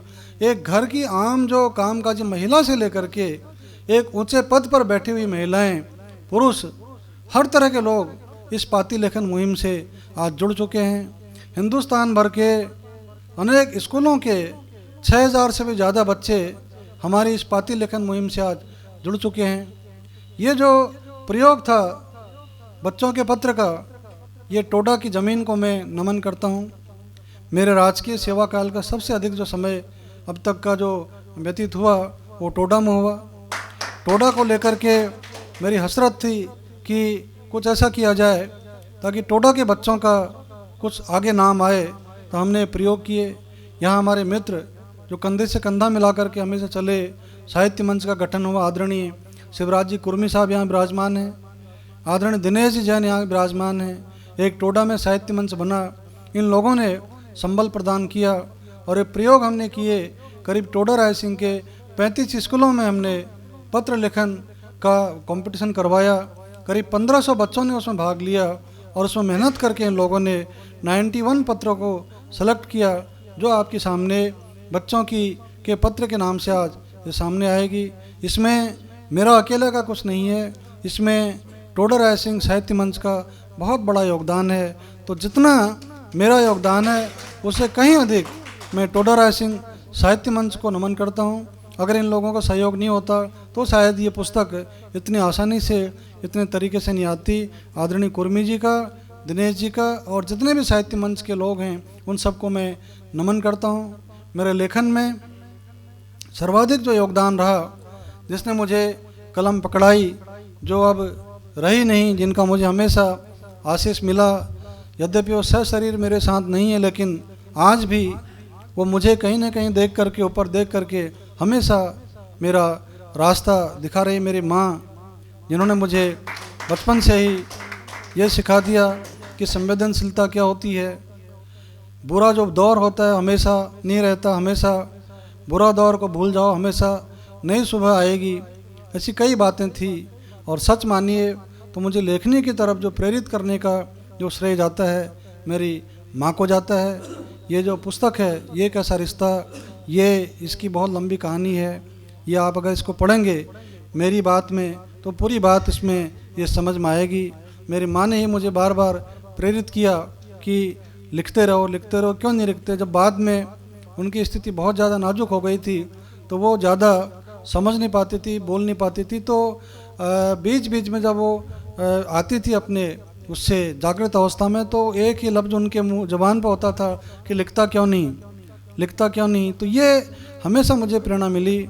जब मैंने इसका लिखने का आरंभ किया, सरवाड़ से मेरा पोस्टिंग था, उस समय मेरी माँ ने मुझे रात के 2 बजे, जब मैं बहुत ज़्यादा बेचैन था किसी बात को लेकर के, तब उन्होंने शायद मन की पीड़ा को भांप लिया और इतना ही कहा कि लिखता क्यों नहीं। बस मुझे एक नई राह मिल गई। मैंने कलम उठाई, कागज़ उठाया और लिखते बैठ चला गया। फिर जब टोडा आया, बूंदी भी में रहा, पीपलू में रहा, तो मेरी माँ मेरे साथ थी। उन्होंने हमेशा मुझे सपोर्ट किया और पूरे बीच में माँ छोड़ करके चली गई। इसलिए उस उपन्यास को आप सबके सामने लाने में मेरे को बहुत बड़ा वक्त लग गया, 2-2.5 साल का समय इसलिए इसको लग गया। अगर वो जीवित होती तो शायद पहले ही, साल भर पहले ही ये वो उपन्यास आ चुका होता, लेकिन उस देवी ने मुझे आज इस योग्य बनाया। आज जो भी आशीर्वाद है, जो भी मैं कुछ हूँ, सब उनकी बदौलत हूँ। और रही दूसरी बात, वो मेरी धर्मपत्नी है डॉक्टर मीना सिरोला, जिन्होंने मुझे हमेशा जीवन में सपोर्ट किया, चाहे वो पापा फिर कब आओगे से लेकर के आज तक ये एक ऐसा रिश्ता हमेशा डॉक्टर मीना ने मुझे इस चीज़ के लिए सपोर्ट किया कि लिखना चाहिए। और जहाँ भी, और सच मानिए कि जब मैं पहले फ्लो में लिखता हूँ तो उसमें बहुत कुछ कमियाँ रहती हैं, बहुत कुछ गलतियाँ रह जाती हैं, तो वो बार बार उन चीज़ों को पढ़ती हैं, उनको सुधारने का प्रयास करती हैं, लंबा लंबा डिस्कशन चलता है, और तब वो पाठकों के बीच में जो आ पाती है वो हमेशा पर्दे के पीछे से रहती हैं। लेकिन मेरे माँ के बाद अगर कोई बहुत बड़ा सपोर्ट मुझे रहा है इस मुकाम तक लाने में, आप लोगों के सामने बोलने में, वो मेरी धर्मपत्नी है, जो मैं हमेशा उनका भी बहुत बड़ा शुक्रिया अदा करूँगा। ये जो पूरी पाती मुहिम है, ये मेरी अपनी अकेली मुहिम नहीं है। ये विचार मैंने जब डॉक्टर मीना से साझा किया तो वो उनको बहुत अच्छा लगा, खुद एक शिक्षिका हैं, और वहाँ से वो खुद पाती अपनों की मुहिम की एक सह संयोजिका है। जितने भी पाती पुस्तक आई, चाहे माँ की पाती बेटी के नाम, चाहे पत्र पिता के, चाहे बच्चों के पत्र की हम बात करें, चाहे बुजुर्गों पर एक कहानी संग्रह अभी आया है सांझ के दीप, उसमें उनकी पूरी की पूरी भागीदारी है डॉक्टर मीना की, तो हमेशा मुझे उन्होंने सपोर्ट किया। बात आती है भगतरो फेर, ये जो उपन्यास नियति चक्र उपन्यास छपा था हिंदी में, इसको जब आदरणीय बिमला नागला जी ने इसको पढ़ा तो पढ़ते ही उन्होंने कहा कि सर मैं इसका राजस्थानी भाषा में अनुवाद करना चाहती हूँ। तो ये एक लेखक के लिए, आप खुद यहाँ साहित्यकार हैं, रचनाकार हैं, अगर कोई व्यक्ति ये कहता है कि मैं आपकी रचनाओं का फलां भाषा में अनुवाद करना चाहता हूँ तो बहुत बड़ी खुशी की बात होगी। मुझे पता भी नहीं चला, आदरणीय बिमला जी ने 2 साल की मेहनत करके इस मुकाम तक लाई। भगतरो फेर एक उपन्यास आ गया राजस्थानी भाषा में, जो राष्ट्र भाषा प्रचारणी समिति डूंगरगढ़ से छपी है। इसमें आदरणीय रवि पुरोहित जो राजस्थानी भाषा के जाने माने हस्ताक्षर हैं, उनका भी बहुत बड़ा योगदान है। बिमला जी की मैं जितना उनको धन्यवाद ज्ञापित करूं, नमन करूं, बहुत कम है। जिस खूबसूरती से उन्होंने इस राजस्थानी भाषा में इसका अनुवाद किया है, यद्यपि पूरी बात मैं भी नहीं समझ पाता, लेकिन जो बातें इसमें उन्होंने कही हैं, और एक खूबसूरती बिमला नागला की ये भी है, जो भी उन्होंने उपन्यास का तर्जुमा किया है, इसका अनुवाद किया है, उसका ऑडियो उन्होंने बनाया है। वो ऑडियो अगर हम सुनेंगे तो पूरा का पूरा उपन्यास का मर्म समझ में आता है। बिमला जी किसी कारण से आज नहीं आ पाई, लेकिन उनका हमें मार्गदर्शन मिला, सहयोग मिला। इससे पहले रिश्तों की आँच जब उपन्यास छपा था, उस समय शिरानी साहब से मैं ज़्यादा मिला नहीं था, लेकिन शिरानी साहब ने एक मंच से जब ये संबोधित किया आदरणीय बोहरा जी के संबोधन के बाद में कि मैं रिश्तों की आँच का तर्जुमा करूँगा उर्दू भाषा में, तो यही वो जगह है APRI जहाँ उस उपन्यास का संस्करण का यहाँ विमोचन हुआ। और आज यहाँ राजस्थानी भाषा में जो छपी हुई बिमला नागला की जो पुस्तक है भगतरो फेर, उसका हो रहा है। तो APRI की जो ज़मीन है उसको मैं नमन करता हूँ। आदरणीय शिरानी साहब ने उर्दू जुबान दे करके रिश्तों की आँच को जो मुकाम हासिल करवाया, उसकी यहाँ मैं प्रशंसा नहीं करूँगा। देश के अनेक पत्र पत्रिकाओं में, उर्दू की जो पत्रिकाएं हैं, उनमें इसके बारे में समीक्षाएं छप चुकी हैं। जितनी हिंदी में नहीं छपी रिश्तों की आँच का, उतना आपकी जो लेखनी में बरकत थी, उर्दू में आपने जो उसको शकल प्रदान की रिश्तों की आँच की, वो केवल और केवल डॉक्टर शिरानी जी की वजह से हो पाया है। मैं आपको नमन करता हूँ, आपकी लेखनी को नमन करता हूँ। आज आप सभी लोग यहाँ मेरे छोटे से बुलावे पर आए, ये मेरे लिए बहुत बड़े सौभाग्य की बात है। मैं हमेशा इन पलों को याद करूँगा, अपने दिल में सहेज के रहूँगा, और आप सबसे मेरा एक दिली रिश्ता, रूहानी रिश्ते की जो बात हो रही थी वो इतना जुड़ चुका है कि भले ही टोंक के लोग मेरे सामने नहीं होते हैं, मैं बहुत दूर होता हूँ, लेकिन आपके जो दिल से आती हुई बात है, दिल से आती हुई जो आशीर्वाद है, वो हमेशा मुझे संबल प्रदान करता है, मुझे नई ऊर्जा देता है और इसी के बदौलत मेरी लेखनी निरंतर चल रही है। सब माँ वीणा पाणी का आशीर्वाद है। वीणा पाणी के आशीर्वाद के बगैर हम एक उपन्यास तो क्या एक लाइन नहीं लिख सकते। एक एक लाइन को लिखने के लिए, एक एक पैराग्राफ को लिखने के लिए महीनों भर का इंतज़ार करना पड़ता है। और माँ जिस दिन आप पे मेहरबान हो जाती है, पता नहीं चलता कि कब रात हुई, कब सुबह हुई, कब दिन हुआ।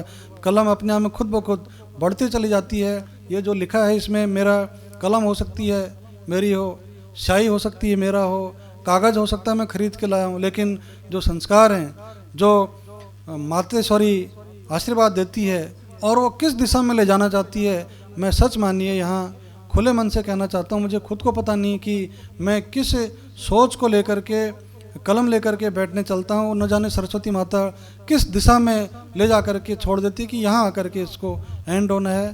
तो ये सब भगवती का, सरस्वती का, वीणा पाणी का आशीर्वाद है, मेरे बुजुर्गों का आशीर्वाद है, जिनकी बदौलत मैं आज कर रहा हूँ। क्योंकि हम कुछ भी नहीं कर सकते जब तक हमारे बुजुर्गों का हमारे ऊपर आशीर्वाद नहीं होगा, हमारे इष्ट का आशीर्वाद नहीं होगा।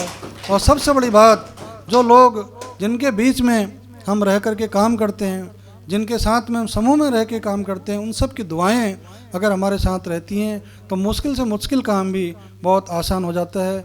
आदरणीय डायरेक्टर साहब का मैं बहुत शुक्रगुजार हूँ कि मैंने अल्प समय में ही इनको कहा कि सर मैं ये कार्यक्रम करना चाहता हूँ। पहले आदरणीय हरिराम जी के यहाँ ये कार्यक्रम होना था, लेकिन फिर इस तरह का बना कि ठीक है यहाँ कर लें। मैं आपका सर बहुत दिल से आभारी हूँ। इस सर्दी में 2 घंटे के कार्यक्रम में आपने पूरे अपना समय दिया। आज के दौर में इंसान के पास सब कुछ है, लेकिन जब भी बात आती है तो बात आती है कि मेरे पास समय नहीं है। भले घर जा कर के वो समय है, लेकिन ये एक जुबान पे ये बात आ जाती है कि समय का अभाव है। लेकिन फिर भी 2 घंटे का समय बहुत छोटा नहीं होता, बहुत बड़ा समय है। आप सब ने यहाँ आकर के मुझे आशीर्वाद दिया, इन पुस्तकों का आशीर्वाद दिया। ये एक लेखक के लिए, एक रचनाकार के लिए पुस्तकें उसके बच्चों की तरह होती हैं। मुझे कहा भी गया कि ठीक है क्या करना है, लेकिन मेरे मन में ख्वाहिश थी कि जिस तरह से बच्चे का नामकरण होता है एक फंक्शन के तौर पे सामने आना चाहिए कि हाँ ये मेरा बेटा है, ये मेरी बेटी है, ठीक उसी तरह से ये साहित्य जगत को आना चाहिए कि हाँ ये 3 किताबें आज आ गई हैं, तभी उनका मान सम्मान होगा। पुनः मैं आप सबका बहुत बहुत शुक्रगुजार हूँ। भाई प्रदीप जी का मैं हमेशा आभारी रहूँगा कि आपने हमेशा संबल दिया। आप अपने शब्दों से उस महफिल में 4 चांद लगा देते हैं। मैं आपको हमेशा अपने दिल में रखूँगा।